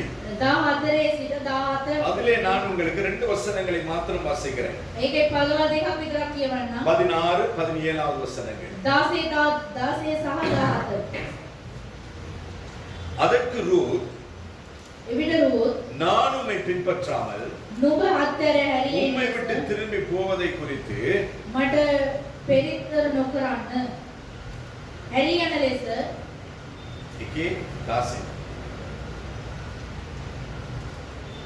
என்னோட பேச வேண்டாம், நீ போகும் இடத்துக்கு நானும் வருவேன், නුඹ යන තැනට මමත් යමි, நீ தங்கும் இடத்தில் நானும் தங்குவேன், නුඹ නවතින තැන මමත් නවතිමි, உம்முடைய ஜனம் என்னுடைய ஜனம், නුඹේ සෙනග මාගේ සෙනග වන්නේය, உம்முடைய தேவன் என்னுடைய தேவன். නුඹේ දෙවියන් වහන්සේ මාගේ දෙවියන් වහන්සේ 17வது வசனம், 14 වන පදය நீர் மரணம் அடையும் இடத்தில் நானும் மரணம் அடைந்து නුඹ නැසින තැන මමත් නැසී அங்கே அடக்கம் பண்ணப்படுவேன். එතනම තැන්පත් කරන மரணமே ලබන්නේ அல்லாமல் මරණය මිස வேறொன்றும் වෙන කිසිවක් உம்மை விட்டு என்னை பிரித்தல் නුමුත් මා වෙන් කළ கர்த்தர் அதற்கு சரியாகவும் ස්වාමීන් වහන්සේ එසේද அதற்கு அதிகமாகவும் எனக்கு செய்ய கடவுள் என்றார். ඊට වැඩියෙන්ද මට කරන සේක්වයි කීවාය. இந்த சம்பவம் உங்களுக்கு தெரியும் என்று நான் நம்புகிறேன். මේ සිද්ධිය ඔයගලන්ට දන්නවයි කියලා මම இதற்கு විශ්වාස முன்பதாக කරනවා. அநேக முறை இந்த செய்தி இங்கே பேசப்பட்டிருக்கிறது. මේකටත් කලින් වතාවක් ගොඩක් මේක කාලෙක පාඩියක් කතා කරලා நான் තිබෙනවා. பேசல அந்த நேரத்திலும் சகோதரி பேசியிருப்பார்கள். පාෂ කතා කරපු නැති දවස්වල සිස්ටර් කතා කරලා ඇති. இப்ப ரூத்தை குறித்து நமக்கு தெரியும். රූත් කියන අපිට දන්නවා. நகோமி என்று சொல்லப்படுகிறவருக்கு 2 ஆண் பிள்ளைகள். නගෝමි කියනවා ඒ සිරියට පුත්‍රයන් දෙන්නේ. அவர்கள் இந்த தேசத்திலே பஞ்சம் வந்தது. ඒගොල්ලන්ගේ දේශයට ඇවිල්ලා සාගතයක් ආවා. பஞ்சம் வந்த நிமித்தமாய் பஞ்சம் பிழைக்கும்படிக்கு இன்னொரு தேசத்துக்கு போகிறார்கள். ඒ සාගතයේ හේතුවෙන් තවත් දේශයකට ඒගොල්ලන් அந்த යනවා. தேசத்திலே போய் அவர்கள் வாழ்ந்திருக்கும் பொழுது ඒ දේශයේදී ඒගොල්ලන් ජීවත් වෙන විට நகோமியுடைய கணவன் இறந்து போகிறான். නගෝමිගේ ඒ ස්වාමි පුරුෂයා නැති වෙලා தன்னுடைய යනවා. பிள்ளைகள் 2 பேரும் இறந்து போகிறார்கள். තමන්ගේ දරුවන් දෙන්නම නැති වෙලා යනවා. 3 பேரும் விதவைகள் ஆகிறார்கள். ඒ තුන්දෙනාම වැන්දපුවම් වෙනවා. 3 பேரும் விதவைகளான பொழுது ඒ තුන්දෙනාම වැන්දපුවම් වුණාට පස්සේ அவர்களுக்கு தொடர்ச்சியாய் வாழ முடியாத ஒரு சூழ்நிலை. ඒගොල්ලන්ට ඇවිල්ලා තව දිගටත් ජීවත් වෙන්න அந்த බැරි நேரத்திலே වාතාවරණයක්. நகோமி கேள்விப்படுகிறார். ඒ වෙලාවෙදී නගෝමි அவள் விட்டு ඇවිල්ලා வந்ததான தேசம் சற்று செழிப்படைகிறது. ඒගොල්ලෝ අත්හැරලා ආව දේශය ඇවිල්ලා ටිකක් සඵලවත් அது වෙනවා. தெரிந்த தேசம். ඒ දන්නා වූ දේශයක්. அது தான் பிறந்து வளர்ந்து வாழ்ந்த தேசம். එයා ඉපදිලා ජීවත් වුණා වූ දේශයක්. அந்த தேசத்துக்கு போனால் ඒ ගියා වූ ඉපදුනා වූ දේශෙට ගියාට அந்த පස්සේ தேசத்தில் உறவுகள் உண்டு. ඒක ඇවිල්ලා නෑ කට්ටිය அந்த ඉන්නවා. தேசம் தனக்கு நன்றாய் பரிச்சயமான ஒரு தேசம். ඒ දේශය ඇවිල්ලා සමාන්ට ඇවිල්ලා ගන්නා වූ அந்த දේශයක්. தேசத்துக்கு போனால் எப்படியாகிலும் வாழ்ந்து முடித்து விடலாம் என்பதான ஒரு தீர்மானம் எடுக்கிறார். ඒ දේශෙට ගියාට පස්සේ කොහොමරි ජීවත් වෙලා මැරෙන්න පුළුවන් කියලා තීරණයක් அந்த ගන්නවා. தீர்மானம் எடுத்த பின்பதாக ඒ තීරණයක් ගත්තයින් அவள் පස්සේ தன்னுடைய 2 மருமக்களையும் அழைத்து அவர் பேசுகிறார். ලේයා දෙන්නම කැඳවල කතා කරනවා. ரூத்தையும் ஓர்பாளையும் அழைத்து அவர் பேசுகிறார். රූත් සාවල් බාලව කැඳවල කතා කරනවා. பிள்ளைகளே, දරුවනි என்னால இப்ப உங்களுக்கு ஒன்றும் செய்ய முடியாது. මට ඇවිල්ලා ඔයාලට මුකුත් කරන්න බෑ. நானும் வயது சென்றவளாகிவிட்டேன். මටත් මාත් ඇවිල්ලා වයසට ගිහිල්ලා ஆனால் ඉන්නවා. உங்கள் வயதோ வாலிப வயது. ඔයගොල්ලන්ගේ වයස ඇවිල්ලා තරුණ. எனவே உங்கள் தேசங்களுக்கு கடந்து போய் ඔයගොල්ලන්ගේ දේශෙට ගිහිල්ලා உங்கள் பெற்றோரோடு கூட இணைந்து ඔයගොල්ලන්ගේ දෙමව්පියන්ත් එක්ක ඉඳලා உங்கள் வாழ்வை மறுபடியும் கட்டி அமைத்துக் கொள்ளுங்கள். ඔයගොල්ලන්ගේ ජීවිතේ නැවත වතාවක් ඔයගොල්ලන් ගොඩනගා ගන්න. நான் என்னுடைய தேசத்துக்கு போய் நான் வாழ்கிறேன் என்று அவர் சொல்லுகிறார். මම මාගේ දේශෙට ගිහිල්ලා මම ජීවත් වෙන්නම් කියලා அது 2 කියනවා. மருமக்களுக்கும் ஒன்றாய் பேசப்படுகிறது. ඒ ලේලා දෙන්නටම එකසැරේ කතා அந்த කරේ. வார்த்தைகளை கேட்ட 2 பேரும் அழுதாங்க. ඒ වචනේ අයෝ දෙන්නම අඬනවා. அதுல ஒருத்தி அழுது එක්කෙනෙක් අඬලා அவளை கட்டி பிடிச்சி முத்தம் பண்ணிட்டு එයා බදාගෙන එයාව සිඹලා அவ போயிடறான். එයා යනවා. ரூத் මේ රූත් அவள்கிட்ட வந்த பொழுது அவள் சொல்லுகிறார், මෙයා ගාවට ආවෙන් පස්සේ කියනවා உன்னை விட்டு போகிறதை குறித்து என்னோட கூட பேச வேண்டாம். ඔයාව අතහැරලා යන එක ගැන කතා කරන්න එපා. அப்படின்னு சொல்லி அவர் சொல்லுகிறார், එහෙම කියලා එයා කියනවා நான் உம்மை பின்பற்றாமல் මම ඔයාව පිටිපස්සේ එන්නේ නැතුව உம்மை விட்டு திரும்பி போவதை குறித்து ඔයාව අතහැරලා යන එක ගැන என்னோட பேச வேண்டாம். මාත් එක්ක කතා කරන්න එපා. நீ போகும் இடத்துக்கு நான் வருவேன். ඔයා යන්න අවස්ථාවේ මමත් යනවා. நீ தங்கும் இடத்தில் நானும் தங்குவேன். ඔයා නවතිලා සිටින ස්ථානයේ මමත් නවතිනවා. உம்முடைய ஜனம் என்னுடைய ஜனம், නුඹගේ සෙනඟ මාගේ සෙනඟ. உம்முடைய தேவன் என்னுடைய தேவன். නුඹගේ දෙවියන් වහන්සේ මාගේ දෙවියන් වහන්සේ நீர் වන්නේ. மரணம் அடையும் இடத்தில் நானும் மரணம் அடைந்து නුඹ නැසින තැන මමත් නැසි. அங்கே அடக்கம் பண்ணப்படுவேன். එතනම තැන්පත් කරන ලබන්නේ. மரணமே அல்லாமல் මරණයම මිස வேறொன்றும் වෙන කිසිවක් உம்மை விட்டு என்னை பிரித்தால் නුඹත් මාවත් වෙන් කළොත් கர்த்தர் அதற்கு சரியாகவும் ස්වාමීන් වහන්සේසේද அதற்கு அதிகமாகவும் எனக்கு செய்ய கடவுள் என்றார். ඊටත් වැඩියෙන් මට කරන සේක්වයි කියලා කියනවා. இன்னைக்கு මේ දවස්වල ஆண்டவரை ஏற்றுக்கொண்டு දෙවියන් වහන්සේව පිළිඅරගෙන ஆண்டவருடைய உங்கள் வாழ்க்கையில் ஆண்டவர் அற்புதம் செய்திருக்கிறார். ඔයගොල්ලන් ජීවිතේ දෙවියන් වහන්සේ ආස්තම් කරලා තිබෙනවාද? எத்தனை பேர் வாழ்க்கையில் அற்புதம் செய்திருக்கிறார்? ඊදෙනෙක්ගේ ජීවිතේ කරලා තිබෙනවාද? ரொம்ப பேர் வாழ்க்கையில் ஆண்டவர் செய்கிறார். අදෙනෙක්ගේ ජීවිතේ කරලා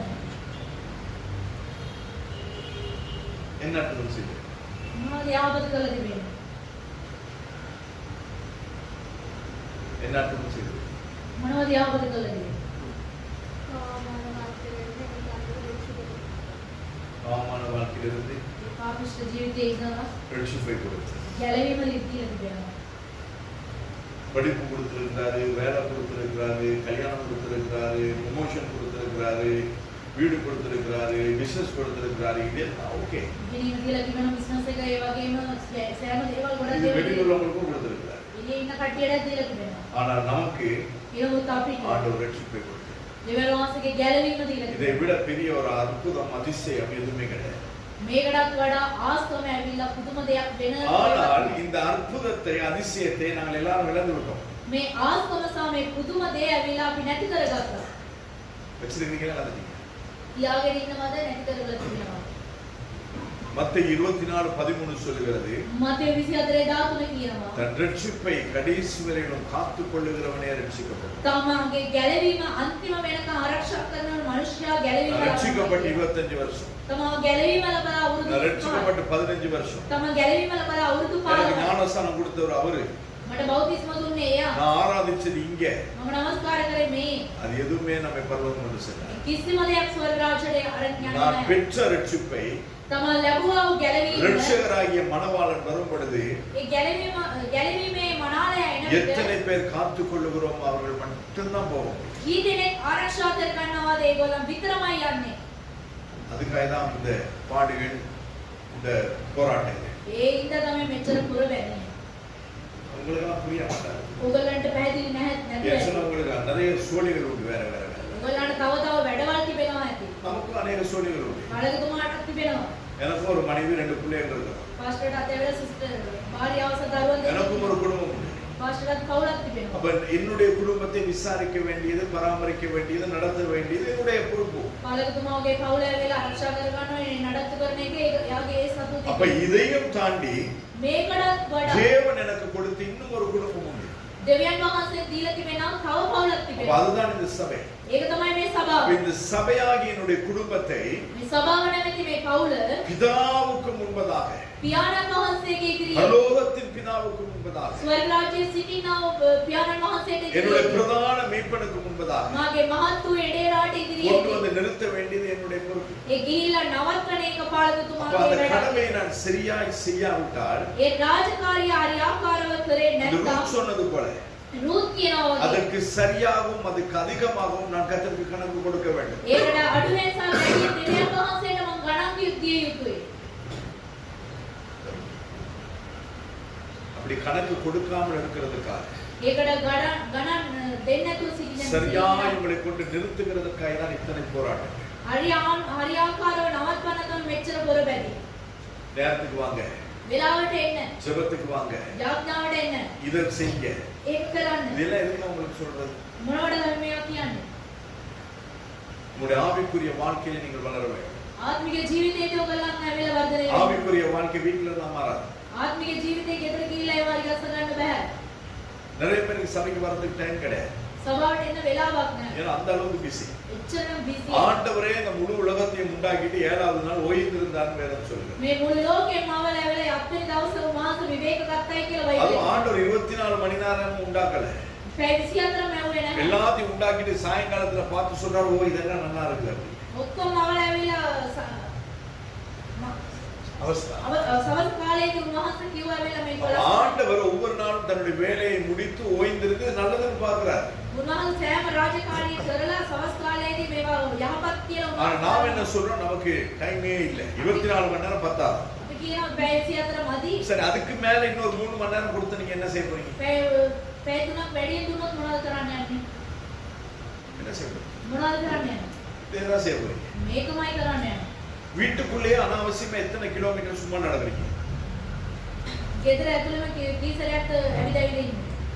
இந்த ரூமுக்கு போறது, அந்த ரூமுக்கு போறது, அங்க போறது, இங்க போறது. ඒ රූම් එකට යනවා, මේට යනවා, ඊට යනවා. ஆனா அப்படி அத்தனை தரம் போனாலும் ඒ කීපසරයක් ගියා. ஏதாவது பிரயோஜனம் இருக்குதா? මොනවා හරි ප්‍රයෝජනයක් තිබෙනවද? முன்னுக்கு சோஃபால ஒரு சோஃபா நல்ல டீ போல ஒரு டீ கப் இருக்கு. ටී කප් එකක් තියෙනවා ඉස්සරහ. அந்த டீ கப் உங்களோட சோஃபா அந்த இது மேல இருக்கும்போது ඒ ටී කප් එකක් තියෙනවා නේ ඒක. நீங்க 3 தரம் கிச்சனுக்கு போயிட்டு வந்திருப்பீங்க. තුන් සැරයක් ඇවිල්ලා ගිහිල්ලා එනවා. அந்த 4வது தரம் போறீங்க. හතරවෙනි සැරේත් அந்த යනවා. கப்பை யாராவது கொண்டு போறீங்களா? ඒ කප් එක කවුරුහරි අරන් යනවද? சொல்லுங்க. යන්න. அப்பயே கிச்சனுக்கு போறீங்க. ඒ මොනවටද කිචන් එකට යන්නේ? போய் என்ன அங்க போய் வெட்டி கிழிச்சு. මොනවද ඒ කපල ඉල්ල තියන්නේ? டெய்லி குளிப்பீங்க. හැමදාම නානවා. குளிச்ச முடியெல்லாம் போய் அன்னைக்கு போய் சேர்ந்துருது. ආපහු කෙස් ඔක්කොම එතන ඉර වෙලා ඇති. அது எடுத்து போடணும் எப்பயாவது உங்களுக்கு ஞாபகம் இருக்கு. කවදාරේ අරන් දාන්න ඕනේ කියලා මතයට ඇවිල්ලා තිබෙනවද? නැහැ. Dress கலட்டி எங்க போறீங்க? ඇඳුම ගලවලා කොහෙද දාන්නේ? உங்க வீடு நீங்க எங்கேயா போட்டுங்க. ඔයගොල්ලන් ගෙදර ඔයගොල්ලන් කොහේ හරි දාගන්න. ஆனா அது போடுறதுக்கு ஒரு இடம் இருக்கும்ல கண்டிப்பா. ඒක දාන්න කියලා එක ස්ථානයක් තියෙනවා නේද? நாங்க சொல்ற பிள்ளைகளை பார்த்து குடுகுடி தான். කුප්ප තොටිල போடுறோம். ஆனா நாம எங்க போறோம்? අපි කොහෙද දාන්නේ? நமக்கு அது கிடையாது. අපි එහෙම නැහැ. இதுதான் நம்முடைய வாழ்க்கை. මේක තමයි අපගේ ජීවිතය.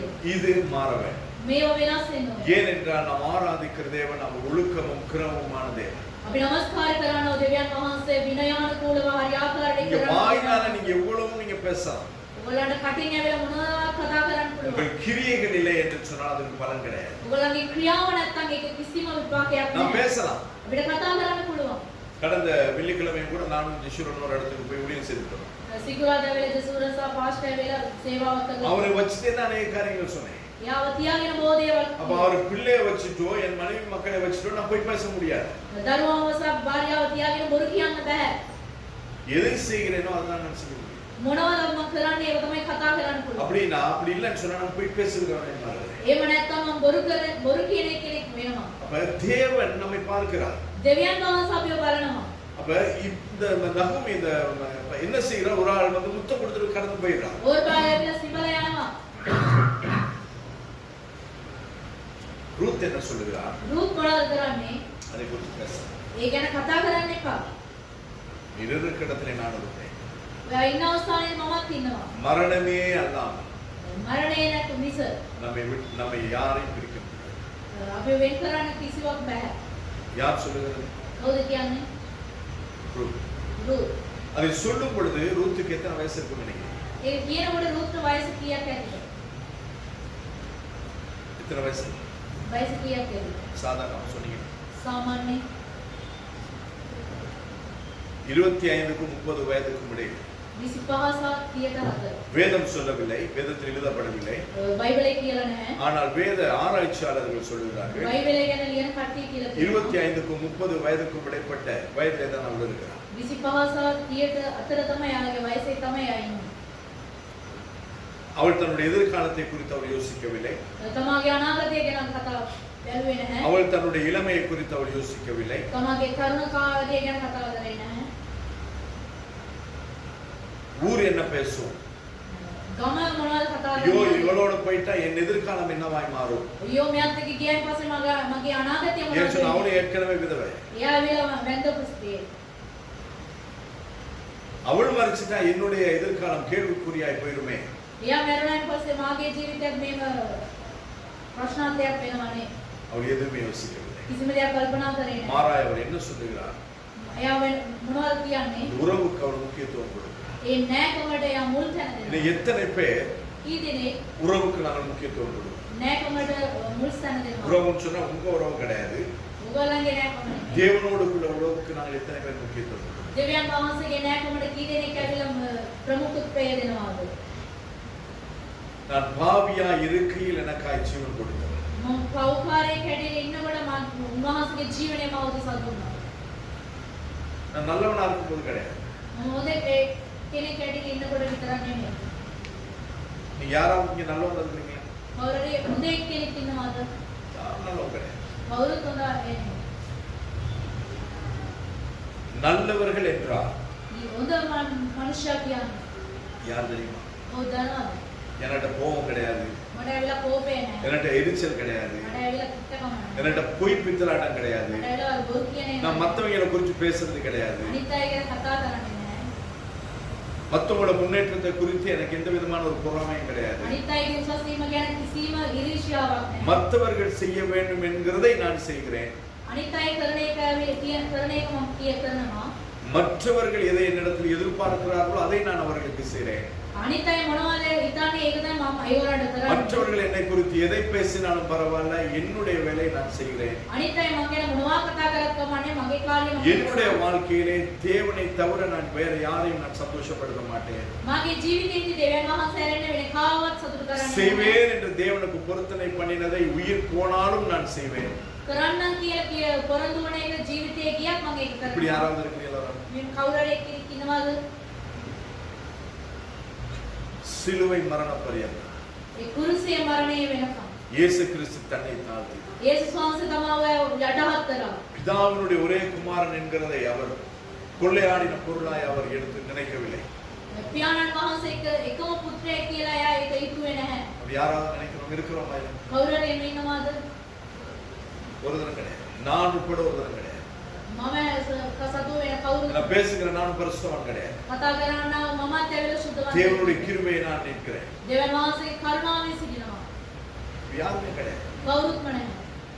அப்படி இருக்கும் பொழுது එහෙම ඉන්න විට நாம் எவ்வளவு ஆண்டுடைய வருகை காயத்தமாக අපි කොච්චර දෙවියන් වහන්සේගේ වීමට நம்முடைய நினைப்பு என்ன?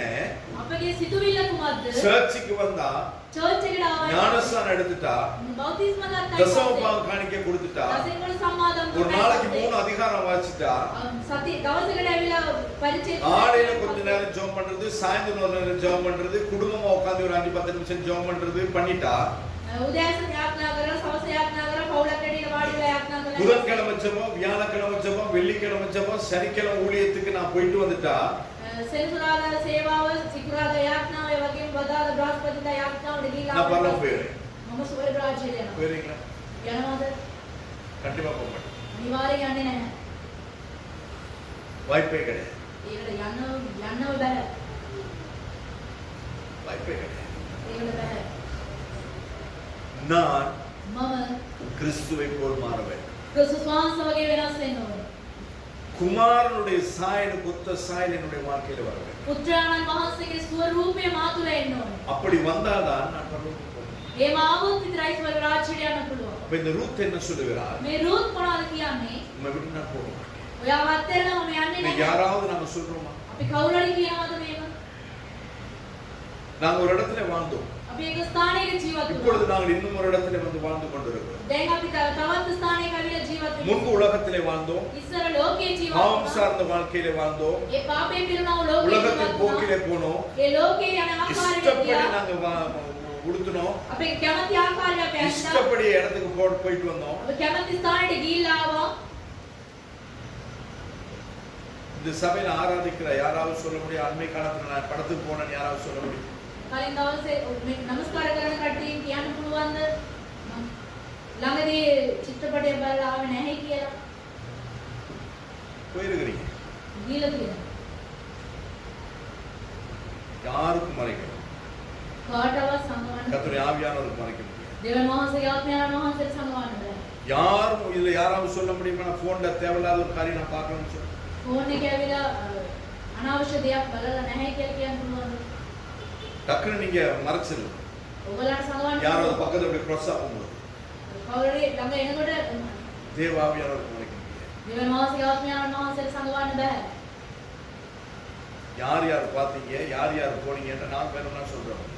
කවුරු කවුරු බලන්නේ කවුරු කවුරු බලලා තියෙන්නේ කියලා කියන්න පුළුවන්. ஏன் சொன்னா கர்த்தர் உங்களை நம்பி எனக்கு கொடுத்திருக்கும் பொழுது දෙවියන් වහන්සේ පාලකතුමාට විශ්වාස කරලා දීපු உங்களை குறித்து கர்த்தர் கண்டிப்பாய் சொல்லுவார். ඔයගොල්ලන් ගැන දෙවියන් වහන්සේ අනිවාර්යයෙන්ම කියනවා. மறைவானது எதுவுமே கிடையாது.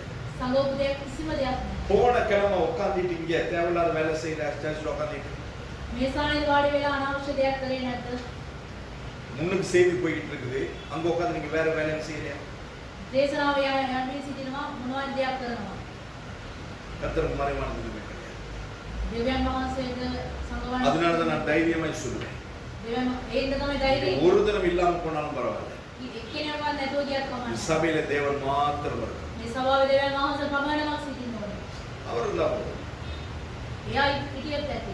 யாரும் வந்து ஆராதிக்க வேண்டிய அவசியமே கிடையாது. කවුරු ඇවිල්ලත් නමස්කාර කරනවා. கர்த்தரை ஆராதிக்கிறதற்கு உண்மை உள்ளவர்கள் மட்டும் இருந்தா போதும். දෙවියන් වහන්සේව නමස්කාර කරන්න සැබෑ කට්ටිය හිටියොත් ඇති. உங்களுடைய ஒவ்வொருடைய வாழ்க்கையும் கர்த்தர் பார்த்துக் கொள்வார். ඔයගොල්ලන්ගේ එක් එක්කෙනාගේ ජීවිතේ දෙවියන් වහන්සේ බලාගෙන கர்த்தருக்கு ඉන්නවා. மறைவானது எதுவுமே கிடையாது. දෙවියන් වහන්සේට සැඟවෙච්ච එකක් නැහැ.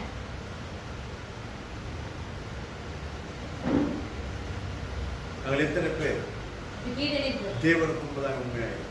දෙවියන් වහන්සේට සැබෑකමින් සිටිනවා. தேவனோடு கூட உள்ள உறவிலே நாங்கள் எத்தனை பேர் உண்மையாயிருக்கிறோம்? දෙවියන් වහන්සේත් එක්ක තිබෙනව නෑකමින් සැබෑකමින් இங்க සිටිනවා. படத்துக்கு போங்க, பார்க்குக்கு போங்க, எங்க வேணாலும் நீங்க போங்க, அதை பத்தி எனக்கு பிரச்சனையே கிடையாது. ඔයගොල්ලන් ෆිල්ම් බලන්න යන්නේ කොහේ යරි යන්නේ. ඒකට කිසිම ප්‍රශ්නයක් නැහැ. அது உங்களுடைய வாழ்க்கை, நீங்க முடிவு பண்ணுங்க. ඔයගොල්ලන්ගේ ජීවිතය ඔයගොල්ලන් තීරණයක් ගන්න.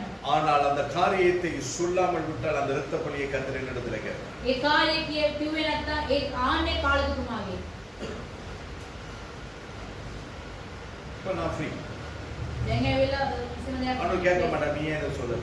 දෙවනාසේ ආන්නේ නැහැ ඇයි කිව්වේ නැහැ. இன்று மேலோட்டமாய் சொல்லுகிறேன். දැන් ඇවිල්ලා ඒක ටිකක් උඩින් කියන්නේ. கர்த்தர் பேரை சொல்லி சொல்ல சொன்னா அதுவும் இங்க நடக்கும். දෙවියන් වහන්සේ නම කියලා කියන්නේ කිව්වොත් அதனால ஐயோ இந்த குடும்பம் வெளியில போயிருமே போட்டு பரவாயில்லை. මේ පවුල එළියට යන්නේ කමන්නේ කියද. ஆராதித்து நரகத்துக்கு போவதை காட்டிலும் வெளியிலே போய் குத்தப்பட்டவர்களாய் மறுபடியுமாய் திருந்தி வருகிறதை கர்த்தர் எதிர்பார்க்கிறார். නමස්කාර කරලා නිරයට යන්න කලින් එළියට ගිහිල්ලා ඒකෙන් අනු ලබන ආයි ඇවිල්ලා වෙනස් වෙන එක. ஒரு அப்பாவுக்கு 2 பிள்ளைகள். එක තාත්තේකට දරුවන් දෙන්නේ. ஒருத்தன் தன்னுடைய ஆசையை வாங்கிட்டு போயிட்டான். තමන්ගේ වස්තු ඔක්කොම අරගෙන அவன் போய் ගියා. கண்டு அவனுடைய இஷ்டப்படிக்கு அவன் வாழ்ந்து எல்லாவற்றையும் அழித்தான். තමන්ගේ කැමති ආකාරයට ජීවත් වෙලා ඔක්කොම විනාශ කරලා. ஆனால் ஒருவனோ தகப்பனோடு கூட இருந்தான். එක්කෙනෙක් ඇවිල්ලා පියාණන් වහන්සේත් එක්කම හිටියා. ஆனால் போனவன் தகப்பனுடைய அன்பை உணர்ந்தான். ගියේ කියන පියාගේ ඇවිල්ලා ඒ அவனுடைய ප්‍රේමය பாவ வாழ்க்கையை அவன் திரும்பி பார்த்தான். ඒ පෞකාර ජීවිතය ඇල්ල බලුවා. மறுபடியுமாய் தகப்பன் வீட்டுக்கு வந்தான். ආයි වතාවක් පියා ஆனால் வீட்டிலே ஒருவன் இருந்தான். එනමුත් ගෙදර එක්කෙනෙක් හිටියා. அவன் தகப்பனோடு இருந்தான். එයා පියාත් එක්කම හිටියා. அவன் போன தம்பி வந்திருக்கிறான் என்று கேள்விப்பட்டு ඒ ගියේ මල්ලි ඇවිල්ලා ආයි ආවයි කියලා வீட்டிலே දැනගෙන இருந்தவன் வீட்டுக்குள்ள வரல. ගෙදර ඇතුලේ හිටියේ කෙනා ගෙදර ඇතුලට ආවේ නැහැ. அப்பா போய் வெளியில போய் கூப்பிடுறாரு, உள்ள வா.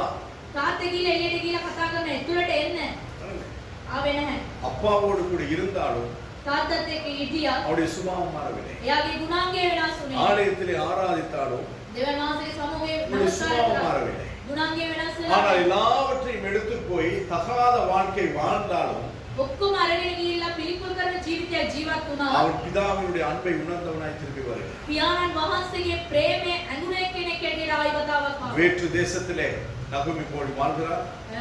වෙන දේශයකට ගිහිල්ලා නගෝමි ජීවත් அந்த වෙනවා. இடத்திலே தன்னுடைய பிள்ளைகளுக்கு பெண் கொள்கிறார்.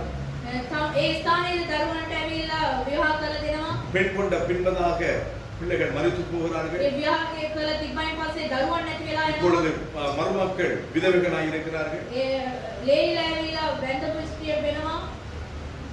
செய்வது அறியாமல் இருக்கிறார். කරන එක මොකද්ද කියලා දන්නේ அப்பதான் නැහැ. ஒரு ஆப்ஷன் கொடுக்கிறார். ඒ ඉඳ තමයි කාර්යයක් දෙන්නේ. மறுபடியும் திரும்பி போ. ආයි වතාවක් ඒ දේශයට යනවා. பொருத்தி போயிட்டான். එක්කෙනෙක් ගිහිල්ලා எப்படி போனா? කොහමද ගියේ? கட்டி பிடிச்சு මදාගෙන முத்தம் கொடுத்து සිඹලා அழுது අඬලා நம்ம நல்ல பேர். ඒ වගේ තමයි யோக ගොඩක් අය. பாஸ்டர் நாங்க எங்க போனாலும் உங்களை மறக்க மாட்டோம். ලියෝ පාෂ ඔයා කොහේ ගියත් අපි ඔයාව අමතක කරන්නේ නැහැ. முத்தம் கொடுத்துட்டு கிளம்பினாங்க. සිඹලා ගිහිල්ලා ඉවරයි. என்னாச்சோ தெரியல. මොනවා වුණත් දන්නේ නැහැ. ஆனால் ஒருத்தி இருக்கிறார். වෙනමුත් එක්කෙනෙක් ඉන්නවා. அவள் சொல்லுகிறேன், நீ போகும் இடத்துக்கு நான் வருவேன். එයා කියනවා ඔයා යන ස්ථානෙට මමත් இந்த යනවා. சபை எங்க போகுது? සභාව කොහෙද යන්නේ? நான் எங்க போறேன்? පාලකතුමා කොහෙද යන්නේ? ස්වර්ග රාජ්‍යයට. உங்களுக்கு போதிச்சுட்டு நான் பரலோகத்துக்கு போகலன்னா நல்லா இருக்கு. ඔයගොල්ලන්ට කියලා දීලා ස්වර්ග රාජ්‍යයට පාලකතුමා ගියේ නැත්නම් ඒක හරියක් වෙන්නේ නැහැ. அதனால பரலோகத்துக்கு போக வேண்டியது அதற்காக தான் கர்த்தர் என்னை ரட்சித்தார். ස්වර්ග රාජ්‍යයට යන පිරිස තමයි දෙවියන් වහන්සේ අපිව ගැලෙව්වේ. நீ இருக்கும் இடத்தில் நான் உண்டு. ඔයා ඉන්න අවස්ථානේදී මමත් ඉන්නවා. உன்னுடைய ஜனங்கள் என்னுடைய ஜனம். නුඹේ සෙනඟ මාගේ සෙනඟ. உன்னுடைய தேவன் என்னுடைய தேவன். නුඹගේ දෙවියන් වහන්සේ මාගේ දෙවියන් වහන්සේ වන්නේ. அப்படி இருப்பீர்களானால் එහෙම ඉන්නවා නම් ஏற்ற நேரத்திலே கர்த்தர் உங்களுக்கு சகாயம் செய்வார். හරි වෙලාවෙදී උන්වහන්සේ ඇවිල්ලා උත්තර දෙනවා. 2 ராஜாக்களுடைய புத்தகம் දෙවෙනි රාජාවලේ පොතේ 2வது அதிகாரம் දෙවෙනි පරිච්ඡේදය 2, 4, 6 வசனங்களை வாசிப்பீர்களானால் ரெண்டு ராஜாக்கள் දෙක රාජාවලිය 2வது அதிகாரம் දෙවෙනි පරිච්ඡේදය 2, 4, 6 வசனத்தை வாசிப்பீர்களானால் 2 4 පදේ කියවනවා. அதிலே ඒකේ ஆண்டவர் வந்து எலியாவை எடுத்துக்கொள்ள போகிறார். ඒ වේලාවේදී දෙවියන් වහන්සේ එලියාව ගන්නවා. எடுத்துக்கொள்ள போகும் முன்பதாக ඒවට ගන්න කලින් எலியா தன்னுடைய அந்த எலிசாவினிடத்திலே சொல்லுகிறார், එලියා ඇවිල්ලා එලිසා ළඟ කියනවා நான் இந்த இடத்துக்கு போயிட்டு வர வரையும் நீ இந்த இடத்துல இரு. මං ඇවිල්ලා ඒ ස්ථානෙට ගිහිල්ලා එනතුරු මේ ස්ථානේ ඉන්න. நான் இந்த இடத்துக்கு போயிட்டு வர வரையும் நீ இந்த இடத்துல இரு. මම ඒ ස්ථානෙට ගිහිල්ලා එනතුරු මේ ස්ථානේ ඉන්න. அப்ப நான் இந்த இடத்துல போயிட்டு வர வரையும் நீ இந்த இடத்துல இரு. ඒ ස්ථානෙට ගිහිල්ලා එනතුරු මේ ස්ථානේ ඉන්න. அப்படி என்று சொல்லி எலியா சொல்லும் பொழுது එලියා කියන විට எலிசா என்ன சொல்லுகிறார்? එලිෂා මොනවද කියන්නේ? நீ போறதா போ, ඔයා යනවනේ යන්න. நானும் உன்னோட கூட வருகிறேன். මමත් ඔයත් එක්ක එනවා. அதற்கு எலியா, நான் வாசிக்கிற 2வது வசனம் சொல்றேன். எலிசாவை நோக்கி, එලියාව நீ இங்கே இரு, ඔයා මෙතනම ඉන්න. கர்த்தர் என்னை பெத்தேல் மட்டும் போக அனுப்புகிறார் என்றார். දෙවියන් වහන්සේ පෙතෙල් දෙවියන් යන්නේ කියලා යවනවා. அதற்கு எலிசா, එවිට එලිසා நான் உம்மை விடுகிறதில்லை என்று මම නුඹව අතරින්නේ නැහැ கர்த்தரின் කියලා ஜீவனையும் දෙවියන් වහන්සේගේ உம்முடைய ජීවනය ஜீவனையும் கொண்டு சொல்லுகிறேன் என்றார். නුඹගේ ජීවනය ගැන කියනවායි කියලා කියනවා. அப்படியே இருவரும் பெத்தேலுக்கு போனார்கள். එලෙසම දෙන්නම පෙතෙල් එකට යනවා. அவன் சொல்றான், நீ இரு, ඔයා ඉන්න. ஆண்டவர் என்ன போக சொல்றாரு, දෙවියන් වහන්සේ යන්නේ போயிட்டு කියනවා. வந்துடுறேன். මම ගිහලා ඉන්න. அப்படின்னா நாம என்ன சொல்லுவோம்? අපි මොනවද කියන්නේ? என்ன சொல்லுவோம்? சரி சரி போயிட்டு வா, හරි හරි ගිහලා ඉන්න. நான் இங்கே இருக்கிறேன். මම මේම ඉන්නවා. இல்லையா? நாங்க எப்பயுமே சேர்ந்து போறதுக்கு விருப்பம் கிடையாது. අපි ඇවිල්ලා එක්ස්ප්‍රස් වෙලා යන්නේ කැමති නැහැ. ஆனால் அவன் என்ன சொல்லுகிறான்? එයා මොනවද කියන්නේ? நான் உம்மை விடுகிறேன். මම නුඹව අතරින්නේ නැහැ. அவர் போகும் பொழுது ඒගොල්ලෝ යන විට தீர்க்கதரிசியின் புத்திரர்கள் சொல்றாங்க.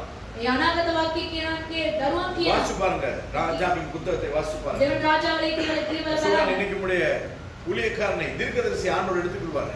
ඔයාගේ අනාගත වාක්‍යව දෙවන වහන්සේ ගනි. யார் சொல்லுகிறது? කවුද කියන්නේ? யார் சொல்லுகிறது? කවුද කියන්නේ? இன்னும் சில தீர்க்கதரிசிகள், තවත් අනාගත වාක්‍ය. இன்னும் சில தீர்க்கதரிசியின் புத்திரர்கள், අනාගත වාක්‍ය அவங்களுக்கு எல்லாருக்கும் தெரிஞ்சிருக்கிறது, இன்னைக்கு எலியாவை ஆண்டவர் எடுத்துக்க போறாரு. ඒගොල්ලන් හැමෝටම දන්නවා එලියාව දෙවන වහන්සේ. தெரிஞ்சு என்ன சொல்றாங்க?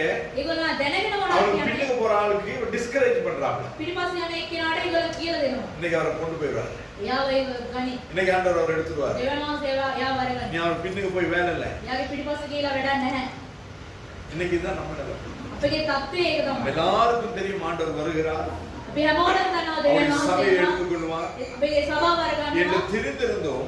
අපි දැනගෙන நாங்கள் என்ன சொல்லுகிறோம்? අපි මොනවද කරන්නේ? ஆண்டவர் வராராமே, දෙවියන් වහන්සේ එනවනේ. ஆண்டவருடைய வருகை சமீபமாமே, දෙවියන් වහන්සේගේ පැමිණීම உலகத்துல போர் நடக்குதாமே, ලෝකයේ ඇවිල්ලා යුද්ධය கொலை කරනවා. நோயெல்லாம் வருதாமே, මේ වගේ ලෙඩ රෝග එනවනේ. பஞ்சம் வருதாமே, සාගතය එනවනේ. பெட்ரோல் டீசல் கேஸ் எல்லாம் இல்லாம போகுதாமே. පෙට්‍රෝල් ඩීසල් ගෑස් හොම් මේව ඉවර இப்படியே වෙනවා. சொல்லிட்டு இருப்போமே ஒழிய මේව කිය ඉන්නවා විතරයි. ஆண்டவர் போகிறதுக்கு வழியை நம்ம பார்க்கறது கிடையாது. දෙවියන් වහන්සේත් එක්ක යන්න ඒ සූදානම් නැහැ. பஞ்ச காலத்திலே கேரித்தாற்றண்டையிலே எலியாவை காகத்தை கொண்டு கர்த்தரால் போஷிக்க முடியுமானால், ඒ සාගතේ කාලයේදී එලියාව ඇවිල්ලා ඒ කේරිත් ගංගා මැද ඇවිල්ලා පෝෂණය කරන්න පුළුවන්. கடந்த காலங்களிலே நடந்த கொரோனாவின் நாட்களில் கொரோனாவின் நாட்களிலே கர்த்தருக்கு என்னையும் உங்களை போஷிக்க முடியுமானால், පෞගේ දවස්වල පැවතුනා මේ කොරෝනා කාලයේදී ඇවිල්ලා ඔබ සමාව පෝෂණය කරන්න இனி පුළුවන් නම් அந்த தேவன் நம்மை போஷிக்க வல்லமை உள்ளவராய் இருக்கிறார். තවවනතු අපි පෝෂණය කරන්න මේ දෙවියන් වහන්සේගේ සැබෑම அரிசி வாங்கி சேர்த்து வைக்க வேண்டிய அவசியமே கிடையாது. ආල් අරගෙන රැස් කරලා තියන්න ඕනේ නැහැ. நிறைய பேர் சொல்லுவாங்க, அரளிய அரிசி எங்கேயுமே இல்லை. අරලිය ආල් ඇවිල්ලා කොහෙවත් නැහැ. அந்த நாட்கள் நான் அரிசியை தான் சாப்பிட்டேன். මේ කාලේත් ඇවිල්ලා අරලිය තමයි කාලා තියෙන්නේ. சபை மூடி, සභාව වහලා தசமமா காணிக்க கிடையாது. ඒගොල්ලෝ සම්මාදම් නැහැ. அந்த நேரத்தில் இப்படி கொடுக்குற ஆட்களும் கிடையாது. මේ දවස්වල මේව දෙන කට්ටියක් නැහැ. அந்த நாட்களில் ඒ කාලය ஜோஷுவா தான் அதுக்கு மெயினா இருப்பாரு. ජුසෝ තමයි ඒක මේ அண்ணன் வந்து அவருக்கு கொஞ்சம் வைன் கொடுப்பாரு. මේ ඇවිල්ලා ඒකට වයින් දෙනවා. ஒன்னு எடுத்தா ஒன்னு ஃப்ரீ, එකක් ගත්තොත් එකක් free. Buy one get one free buy one get one offer போட்டுருக்கு ඔෆර් එක දාලා. அப்படின்னு மொபைல்ல பார்ப்பாங்க. එහෙම ෆෝන් එකේ බලනවා. பார்த்துட்டு நம்மள ஓட பண்றது. එහෙම ඕඩර් කරනවා. அப்படி சாப்பிட்ட நாட்கள் அநேகம். එහෙම කාලක් තිබෙනවා. வீட்டு வாடகை கொடுத்தோம். ගේ කුලි දීලා තියෙනවා. ஒரு நாளும் இந்த மாதம் இந்த இடத்துக்கு மாத வாடகை கொடுக்காம விட்டது கிடையாது. එක මාසයක්වත් කුලි ඇවිල්ලා දෙන්න ஆர்டர் பண்ணி சாப்பிட்டுருக்கோம். ඕඩර් කරලා කාලා அந்த තියෙනවා. நாட்களிலும் அநேகருடைய வீடுகளுக்கு நான் வந்திருக்கிறேன்.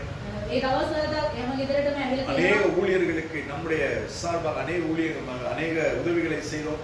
බොස් සේවාව වලට අපේ සභාවෙන් ඇවිල්ලා උදව් කරලා இது තියෙනවා. எல்லாம் செய்ய கிருபை தந்தது. මේ සියලු දේවල් කරන්න කරුණාව දුන්නේ දෙවියන් වහන්සේ. அப்ப நம்முடைய நோக்கம் சரியா இருக்குமானால், අපගේ අරමුණ හරියට நம்முடைய තියෙනවා. தரிசனம் சரியா අපගේ இருக்குமானால், වැලීම හරියට ஆண்டவருடைய තියෙනවා. வருகை දෙවියන් වහන්සේගේ ඊම பரலோகம் ස්වර්ග இது රාජ්‍යය மட்டும் நம்முடைய கண்களாய் இருக்குமானால், මේ දෙක විතර අපගේ ඇස් යොමු වෙ තිබෙනවා நம்ம නම් சேர்வரையிலும் இங்கே நடத்துகிறது கர்த்தருடைய காரியம். ඒ ගිහිලා නවතින තුර මේ මේව කරන්නේ දෙවියන් වහන්සේ. யோசிக்க வேண்டிய அவசியமே கிடையாது. කල්පනා කරන්න ඕනේ නැහැ. உலகமே ஸ்தம்பித்தால் මේ ලෝකය ඇවිල්ලා නැවතුණා. நான் உங்களுக்கு ஒரு காரியம் சொல்றேன். ඒක කාර්යයක් කියන්න. கர்த்தரை பிடித்துக் கொண்டிருப்பீர்களா? දෙවියන් වහන්සේ වල්ල ගන්නවා නම් கர்த்தர் உங்களை நடத்துவார். දෙවියන් වහන්සේ ඔයගලන්ට මඟ පෙන්වනවා. சொன்னது போல எலியாவை ஆண்டவர் தூக்கிட்டார். කිව්වා වගේම එලියා දෙවියන් වහන්සේ ගත්තා. போகும்பொழுது அவருடைய சால்வை மட்டும் அது கீழே விழுது. එයා ගියනකොට එයාගේ අර රෙදි කඩ විතරක් වැටුණා. இந்த சால்வை எடுத்து எலிசா ඒ රෙදි කඩ අරගෙන යනවා. வரும்பொழுது யோர்தானை கடந்து தான் வராங்க. එයා ඇවිල්ලා එන විට යෝர்දාන පස්සට போகும்போது යනවා. யோர்தானை கடக்கணும். යනකොට යෝර්දාන පස්සට கூட்டிட்டு வந்த பாஸ்டர் காணல. ඉන්ටර්වියුව ආව පාස්ටර් නැහැ. பாஸ்டர் போயிட்டாரு. එයා පාස්ටර් ගිහිල්ලා பாஸ்டர் எதுல போனார்? පාස්ටර් කොහෙද ගියේ? எதுல போனாருங்க? මොකේද ගියේ? எதுல போனார்? அக்கினி ரதம். ගිනි දැම්මාදී. அக்கினி ரதத்துல ஒரு ஆள் ஏறி போறான்னு சொன்னா ඒ ගිනි අශ්වයේදී කෙනෙක් යනවා නම් அவன் எப்படி ඊටතේදී එයා කොහොමද ඉන්නේ? ஏறி போறவர் எப்படி இருக்கு? මේ නැගලා යන එක්කෙනා කොහොමද ඉන්නේ? மாம்சத்தோட இருந்தா போக முடியும். මේ මාംසයෙන් ඉන්නවා නම් යන්න පුළුවන්ද? அவனும் அக்கினி ஆயிருக்கு. එයා ගින්නක් තිබෙන්න ඕන. அந்த அளவுக்கு அவனுடைய வாழ்க்கை இருந்திருக்கு.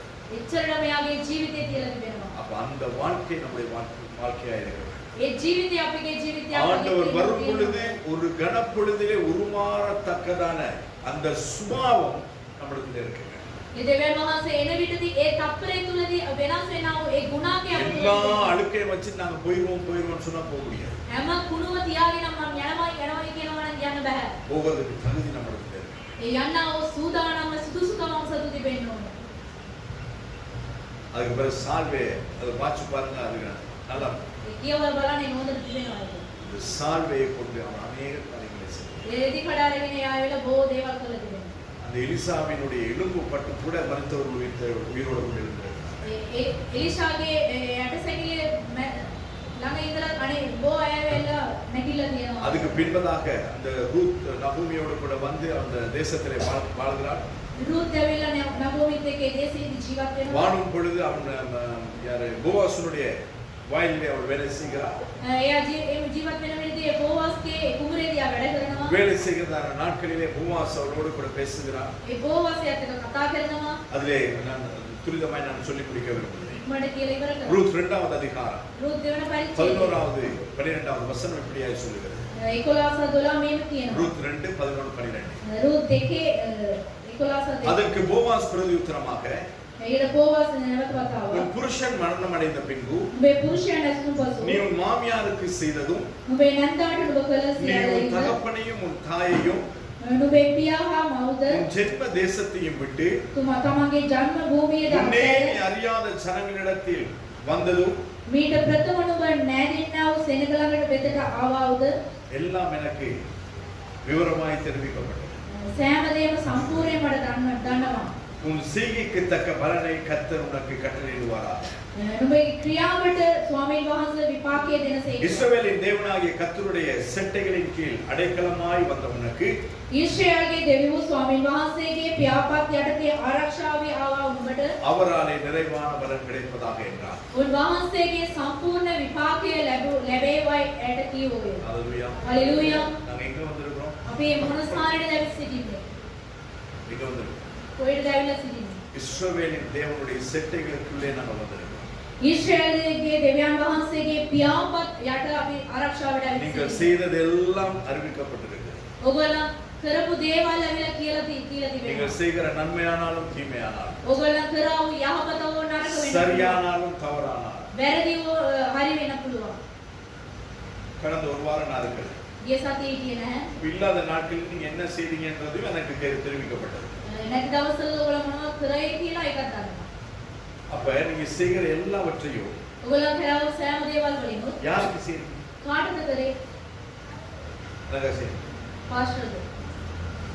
எனக்கு செய்யறேன்னா யாரும் ஒன்றும் செய்ய வேண்டாம். පාස්ටර්ද කරනවා කිසිම දෙයක් කවුරුත් කරන්න එපා. நீ எனக்காக சர்ச்சுக்கு வரவங்க வேணாம், පාස්ටර් උදෙසා චර්ච් එකට எனக்காக එන්න ஜெபம் එපා. பண்ணவங்க வேணாம், පාස්ටර් උදෙසා යාඥා කරන්න எனக்காக එපා. ஊழியத்துக்கு ஊழியம் செய்யவங்க வேணாம், පාස්ටර් උදෙසා සේවය කරන්න එපා. எனக்காக நீங்க எதுவுமே செய்ய வேண்டாம். පාස්ටර් උදෙසා කිසිම දෙයක් කරන්න நீங்க එපා. எதை செய்தாலும் ඔයා මොනවා කරා கர்த்தருக்காக செய்வீர்களானால் செய்யுங்க. දෙවියන් වහන්සේ උදෙසා කරනවා නම් කරන්න. இல்லைன்னா தயவு செய்து செய்யாத.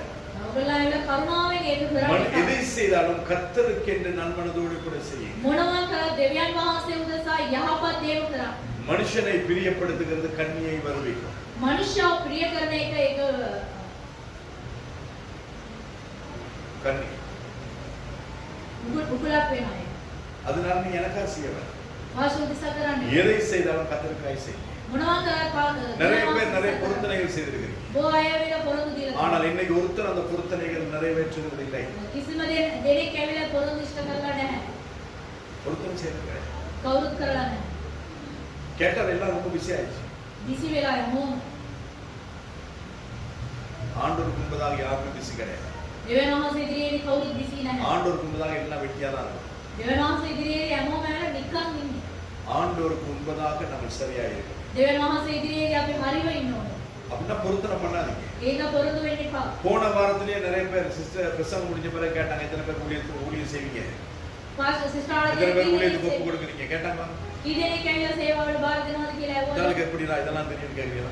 මෙයා දන්නේ කොහොමද කියලා දන්නවා. ஏன்னா இங்க நடக்கிற ஒவ்வொரு காரியத்தையும் நாம் தெரிந்திருக்க வேண்டும். கர்த்தருக்கு கணக்கு ஒப்புவிக்க வேண்டும். මේ වෙන සෑම දෙයක් ඇවිල්ලා දැන සිටින්න ඕනේ. දෙවියන් වහන්සේට ஏனென்றால் கர்த்தருடைய ஊழியம். මේ දෙවියන් වහන්සේගේ සේවාව. எத்தனை பேர் கை தூக்குறீங்க?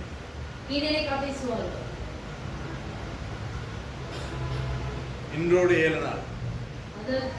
අදින් යන දවස්. இந்த 7 நாளைக்குள்ள எத்தனை பேர் அதை நிறைவேற்றினீங்க? මේ දවස් 7 දී ඊදෙනෙක් ඉෂ්ට කළා. எத்தனை பேர்? மனம் பதறி எதுவும் செய்ய வேண்டாம். பொருத்தனை செய்யாது இருக்கிறது நல்லது. பொருந்து ඇවිල්ලා කරන්නේ නැතුව ඉන්න එක හොඳයි. செய்தால் உடனே அதை நிறைவேற்று என்பதாக வேதம் சொல்லுகிறது. ඒ பொருந்து වුණා නම් ඒක ඉක්මනට ශනිකව කරන්න කියලා බයිබලයේ කියලා තියෙනවා. உடனே மனம் பதறி எதுவுமே செய்ய வேண்டாம். ඕන ඒ වෙලාවට මොකුත් කියන්න එපා. ஆண்டவர்ட்ட நான் கேட்டேன். දෙවියන් වහන්සේගේ ஆண்டவர் எனக்கு கொடுத்தாரு. දෙවියන් වහන්සේ ஆண்டவருக்கு நான் செய்றேன். දෙවියන් වහන්සේ කරා. ஒரு மாசம் செய்றது. මාසයක් 2 කරනවා. மாசம் செய்றது. මාස දෙකක් කරනවා. மூணாவது மாசம் ஆண்டவர் கொடுத்தாருன்றதே மறந்துடுது. දෙවියන් වහන්සේ දුන්නයි කියලා ඒක අමතක වෙනවා. ඒක තමයි අපි. ஆனா ஆண்டவர் எதையுமே மறக்கவில்லை. දෙවියන් වහන්සේ කිසිම දෙයක් අමතක කරන්නේ නැහැ.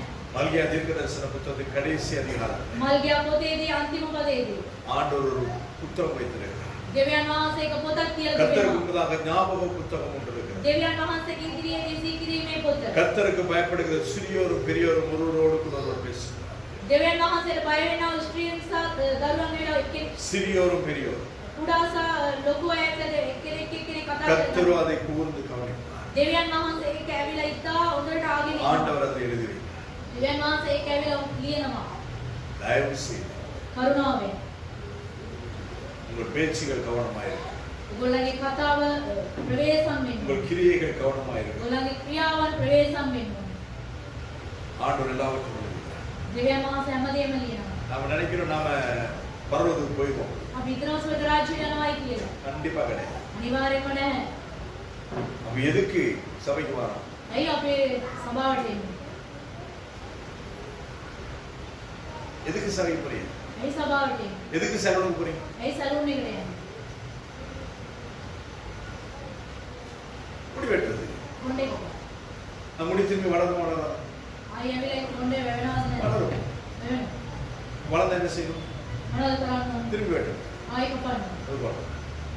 நாம் யாருமே பரிசுத்தவான்கள் கிடையாது. අපි ඇවිල්ලා සුද්ධවන්තයන් නෙමෙයි. நாங்கள் தேவனால் நீதிமான்களாய் மட்டும்தான் ஆக்கப்பட்டிருக்கிறோம். අපි දෙවියන් වහන්සේගෙන් ධර්මිෂ්ඨයෙක් හැටියට තමයි பரிசுத்தமாக வேண்டியதை கர்த்தர் நம்மிடத்திலே கொடுத்து வைத்திருக்கிறார். ඒ සුද්ධයෙක් හැටියට වෙනස් වෙන්න නම් ඒ සතු අපි සතු තමයි දීලා තියෙන්නේ. ஜீவ விருட்சம், ඒ ජීවන ගහ நன்மை தீமை அறிகிற விருட்சம். යහපත සහ නරක ඇවිල්ලා இது யாருமே ஜீவ விருட்சத்துல போறது கிடையாது. කවුරුත් ඒ ජීවන அன்னைக்கு ஏவாள் வந்து ஏவாளும் ஆதாமும் போய் ஜீவ விருட்சத்தின் கனியை புசித்திருந்தா இன்னைக்கு நானும் நீங்கள் ஆராதிக்க வேண்டிய அவசியமே கிடையாது. ඒ ජීවන ගහේදී කාලා තියෙනවා ආදාම්සේ කාලා තියෙනවා ඔබ සමග දවියන් වහන්සේ නමස්කාර. தெரியாத ஒரு சத்தம். දන්නේ නැති සද්දයක්. அந்த சத்தத்துக்கு தான் நாம எல்லாரும் ஓடி போறோம். ඒ සත්‍යයට තමයි හැමෝම දෝල යන්නේ. அங்க மீட்டிங் வைக்கிறானா ஓடுறது. මේ මීටින් නම් ඒ යනවා. இங்க கொடுக்குறானா ஓடுறது. මේ දෙනවනේ මේ යනවා. அங்க தரேன்னு சொன்னானா அங்க ஓடுறது. එතන දෙනවනේ එතනත් දුවනවා. அங்க யாரோ பேசுறாங்கன்னா அங்க ஓடுறது. මේ පැත්තේ කවුරු හරි කතා කරනවා එතනටත් යනවා.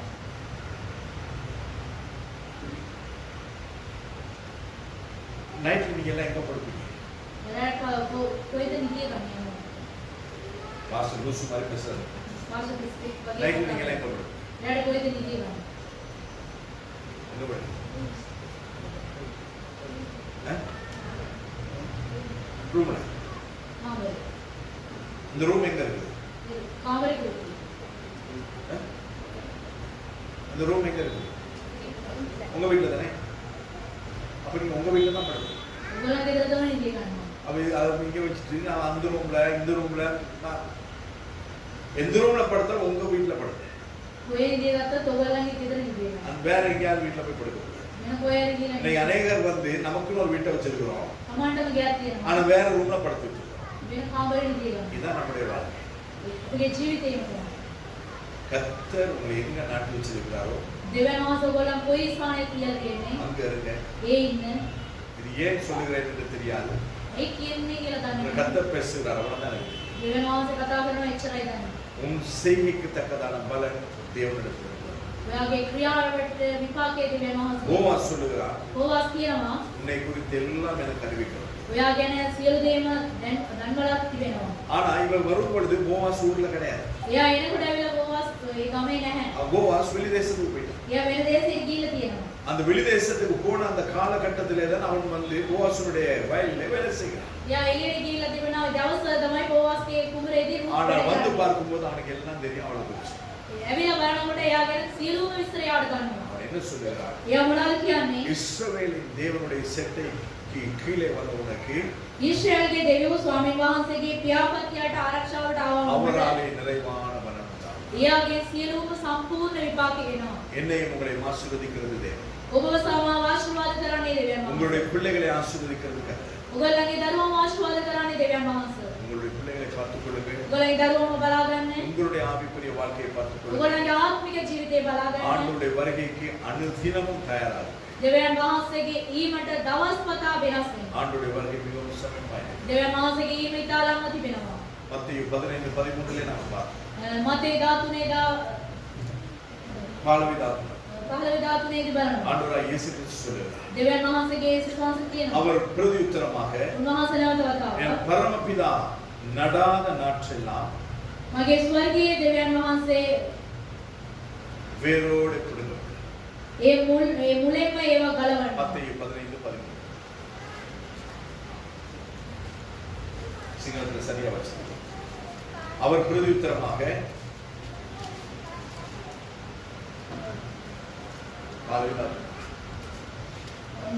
උන්වහන්සේ උත්තර දෙමින් මාගේ ස්වර්ගීය පියාණන් වහන්සේ විසින් නොඉන්දු සියලුම පැලෑටි උදුරනු ලබන්නේය. என் பரமபிதா நடாத நாற்றெல்லாம் வேரோடு பிடுங்கப்படும்.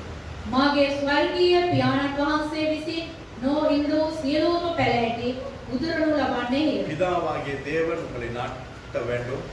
පියාණන් වහන්සේ වුණා දෙවියන් වහන්සේ ඕගොල්ලන් பிதாவாகிய ඉඳවන්නේ. தேவன் நாட்டப்பட்ட இடத்திலே நாங்கள் இருக்க வேண்டும். උන්වහන්සේ ඉඳවපු ස්ථානයේ ඕගොල්ලන් සිටින්න ඕනේ. அப்பொழுது பிதாவாகிய தேவனே உங்களை நீர்ப்பாய்ச்சி நடத்துவார். ඒ වේලාවේදී පියාණන් වහන්සේම ඕගොල්ලන්ට වතුර දාලා ඕගොල්ලන් සියලු அந்த කරන්නේ. தேவனுடைய கரத்துக்குள் வந்த உங்களுக்கு ඒ පියාණන් වහන්සේගේ අස්තේට ආවා ඕගොල්ලන්ට நிறைவான பலன் தேவனால் உண்டாயிற்று. සම්පූර්ණ ආරක්ෂාව උන්වහන්සේ දෙනවා. எதை செய்தாலும் මොනවා කරත් வேதம் சொல்லுகிறதா වචනේ කියනවාද என்பதை பார்த்து ஆராய்ந்து பார்த்து செய்யுங்கள். ඒක හොයලා බලලා ඒක කරන්න.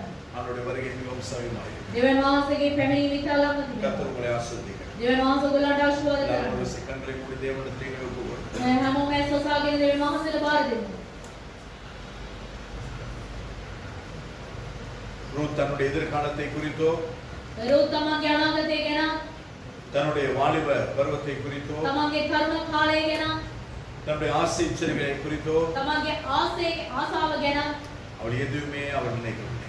කිසිම දෙයක් හිතුවේ නැහැ. மாறாக වෙනස් වීමනේ அவள் இருதயத்தில் இருந்தது உறவு மாத்திரம். එයාගේ හදවත තුල තිබුණේ ඒ නෑකම இந்த පමණමයි. நாளில் எனக்கும் தேவனுக்கும் எப்பேற்பட்ட உறவு இருக்கிறது. මටයි දෙවියන් වහන්සේලා කොච්චර නෑකම තිබෙනවද? ஆளாய் போன இந்த உலகத்தில் இருந்து கர்த்தர் என்னையும் உங்களை மாத்திரம் வேர்பிடித்திருக்கிறார். මේ විනාශයේ තිබෙනවා මේ ලෝකයේ ඔබව සහ මාව උන්වහන්සේ වෙන්කොට කරලා තිබෙනවා. 2,20,00,000க்கும் அதிகமாய் இருக்கிற ஜனக்கூட்டத்துக்கு மத்தியிலே මේ කෝටි 2,20,000ක වැඩියෙන් තිබෙනා මේ සෙනග මැදයේදී கர்த்தருடைய கண்கள் உங்களையும் என்னை மாத்திரம் பார்த்திருக்கிறது. දෙවියන් වහන්සේගේ ඇස් ඔබව සහ මාව බලා සිටිනවා. கேட்டுக்கு போகிறதான வழியோ விசாலமானது. ඒ විනාශයට යන්නා වූ මාර්ගයේද විශාලය. ஆனால் நித்தியத்துக்கு போகிற வழியோ குறுகலானது. குறுகலான ඒ සදාකාලයට යන්නා වූ මාර්ගයේ ඇවිල්ලා පටුයි. ஆனால் அந்த குறுகலான வழியை கண்டுபிடிக்கிறவர்களே சிலர் என்பதாய் வேதம் சொல்லுகிறது. ඒ පටු මාර්ගයේ සොයා ගන්නා වූ සෙනග ඇවිල්ලා ස්වල්පයයි කියලා அந்த කියනවා. சிலரான நம்முடைய வாழ்க்கையில் ඒ ස්වල්ප දෙනෙක්ගෙන් අපේගේ ජීවිතයේදී விதைக்கப்பட்டதான விதைகள், ඒ වැපුරුන ලබන්නා වූ බීජය, விதைக்கப்படுகிறதான விதைகள், ඒ වැපිරෙන්නට තිබෙනා බීජයද அது ஒன்று கற்பாறைக்குள்ளும், ඒකක් ඇවිල්ලා ගල් අසලද, ஒன்று பாதையோரத்திலும், ඒකක් ඇවිල්ලා මාර්ගය අසලද, ஒன்று முட்புதருக்குள்ளும், ඒ ගල් කටු අසලද, சிலது மாத்திரம் நல்ல நிலத்திலும் விதைகள். සමහරක් බීජය ඇවිල්ලා යහපත් ස්ථානයක වැපිරලා තිබෙනවා. உலக கவலைகள், ලෝකයේ ඇවිල්ලා දුක්, போராட்டங்கள், ඒ වගේම පොරබැඳීම්, நெருக்கங்கள், ඒ වගේම හිරගැසීම්, உலக ஆசை இச்சைகள், මේ ලෝකයේ ආසාව තෘෂ්ණාව, அன்றாட வாழ்வின் தேவைகள், கவலைகள், සතිපතා අපිට තිබෙනා වූ ජීවිතයේ ආකාරයව இது வந்து நாம் கேட்ட வார்த்தை நம்முடைய வாழ்க்கையில பலன் கொடுக்க முடியாதபடிக்கு அதை நெருக்கி போடுகிறது, கருக்கி போடுகிறது, பிடித்து போடுகிறது. අපිට ආලා තිබෙනා වූ වචනය ඇවිල්ලා අපගේ සිත තුළට යන්නේ නැතුව ඒවා ඇවිල්ලා විනාශ කරලා පුරුස්සා දාන්නවා. நல்ல நிலத்தில் விழுந்தவைகள் යහපත් ස්ථානයේ වැපුරුණා වූ 100ஆகவும் 60ஆகவும் 30ஆகவும் 60ද 30ද அது பலன் கொடுக்கிறதா இருக்கிறது. ඒක විපාක දෙන පිණිස තිබෙනවා. நாம் எந்த அளவிலே இருக்கிறோம்? අපි කොයි ස්ථානයේදී තිබෙනවාද? கற்பாறையிலா, අපි ඇවිල්ලා ඒ ගල් අසලද, முட்புதரிலா, අපි කටු අසලද, பாதையோரத்திலா, ඒ මාර්ගය අසලද, நல்ல நிலத்தில் යහපත් ස්ථානයේද? ஆண்டுடைய வருகையின் பொழுது දෙවියන් වහන්සේගේ நாங்கள் கனி கொடுக்கிறவர்களாய் காணப்படுவோம். අපි ඇවිල්ලා පළ දරන කට්ටියක් හැටියට වෙනස් වෙන්න ඕනේ. மரமானது ඒ ගහද கனிகளினால் அறியப்படும். ඒ පළ වලින් ඒක ඇවිල්ලා ගනු ලබනවා. எனவே நம்முடைய வாழ்க்கையிலே கனி இருக்கிறது. අපගේ ජීවිතයේදී ඵලය තිබෙනවා. நல்ல ஆண்டவரே இந்த நாளுக்காய் ஸ்தோத்திரம். යහපත් පියාණනි අද දවසේ ස්තුතිවන්ත වෙනවා. பிள்ளைகளுக்காய் நன்றி செலுத்துகிறேன். ඔබ වහන්සේගේ දරුවන් විසින් ස්තුතිවන්ත தேவரே වෙනවා. கொடுத்த வார்த்தை உங்களுடைய பிள்ளைகளுக்கு மத்தியிலே நான் பேசியிருக்கிறேன். උන්වහන්සේ දුන්නා වූ වචනය ඔබ වහන්සේගේ දරුවන් ඉදිරියේදී அந்த කතා வார்த்தையோடு கூட කරනවා. பேசியிருக்கிறேன். ඒ වචනය ඇවිල්ලා මාත් එක්ක කතා කරා. ஆண்டவரே நான் உம்மோடு கூட உள்ள உறவிலே சரியாய் நிற்க கிருபைத்தார். පියාණනි ඔබ වහන්සේගේ නෑකමත් එක්ක මම ඉන්නටද උදව් කළ මැන. உம்மோடு கூட உள்ள உறவிலே நாங்கள் எல்லாரும் சரியாய் இருக்க எங்களுக்கு கிருபை பாராட்டு. ඔබ වහන්සේ තුළ තිබෙනාගේ නෑකමේදී අපි හැමෝම හරි ආකාරව ජීවත් වෙන්න උදව් කරන්න. ரூத்தை பார்த்து போவாஸ் சொன்னானே, එදාදී රූත බලන පොවස් කිව්වා වගේ. நீ செய்த எல்லா காரியங்களும் எனக்கு அறிவிக்கப்பட்டது. ඔබ කරව සෑම යහපත් දේ ඇවිල්ලා මට ඇවිල්ලා ඒවා දැනුම් දීලා තිබෙනවා. இதற்கேற்ற பிரதிபலன் මේක තිබෙනවා මේක සියලු இஸ்ரவேலின் විපාකය. தேவனிடத்திலிருந்து வரும் என்று ඉස්රායල්ගේ දෙවියන් වහන්සේගෙන් එනවායි කියලා. ஆண்டவர் நீரே எங்களை சந்திக்கிறார். ඔබ වහන්සේමයි අපිට ඇවිල්ලා උපකාර நீரே කරන්නේ. எங்களை ஆசீர்வதிப்பீரார். ඔබ වහන්සේ අපිට අපිට ආශිර්වාද பிள்ளைகளை කරන්නේ. திருப்தியாய் நடத்துவீரார். ඔබ වහන්සේගේ දරුවම තෘප්තියට පත් කළ මැනව. உமக்கு ஏற்ற பாத்திரங்களாய் வணங்கிக் கொள்வீரார். ඔබ වහන්සේට හරියාන වාජනයක් හැටියට අපි හරි ගස් இயேசு කරනවා. கிறிஸ்துவின் மூலமாய் යේසුස් වහන්සේගේ නාමයෙන් පියාණනි. ஆமென். ආමේන්.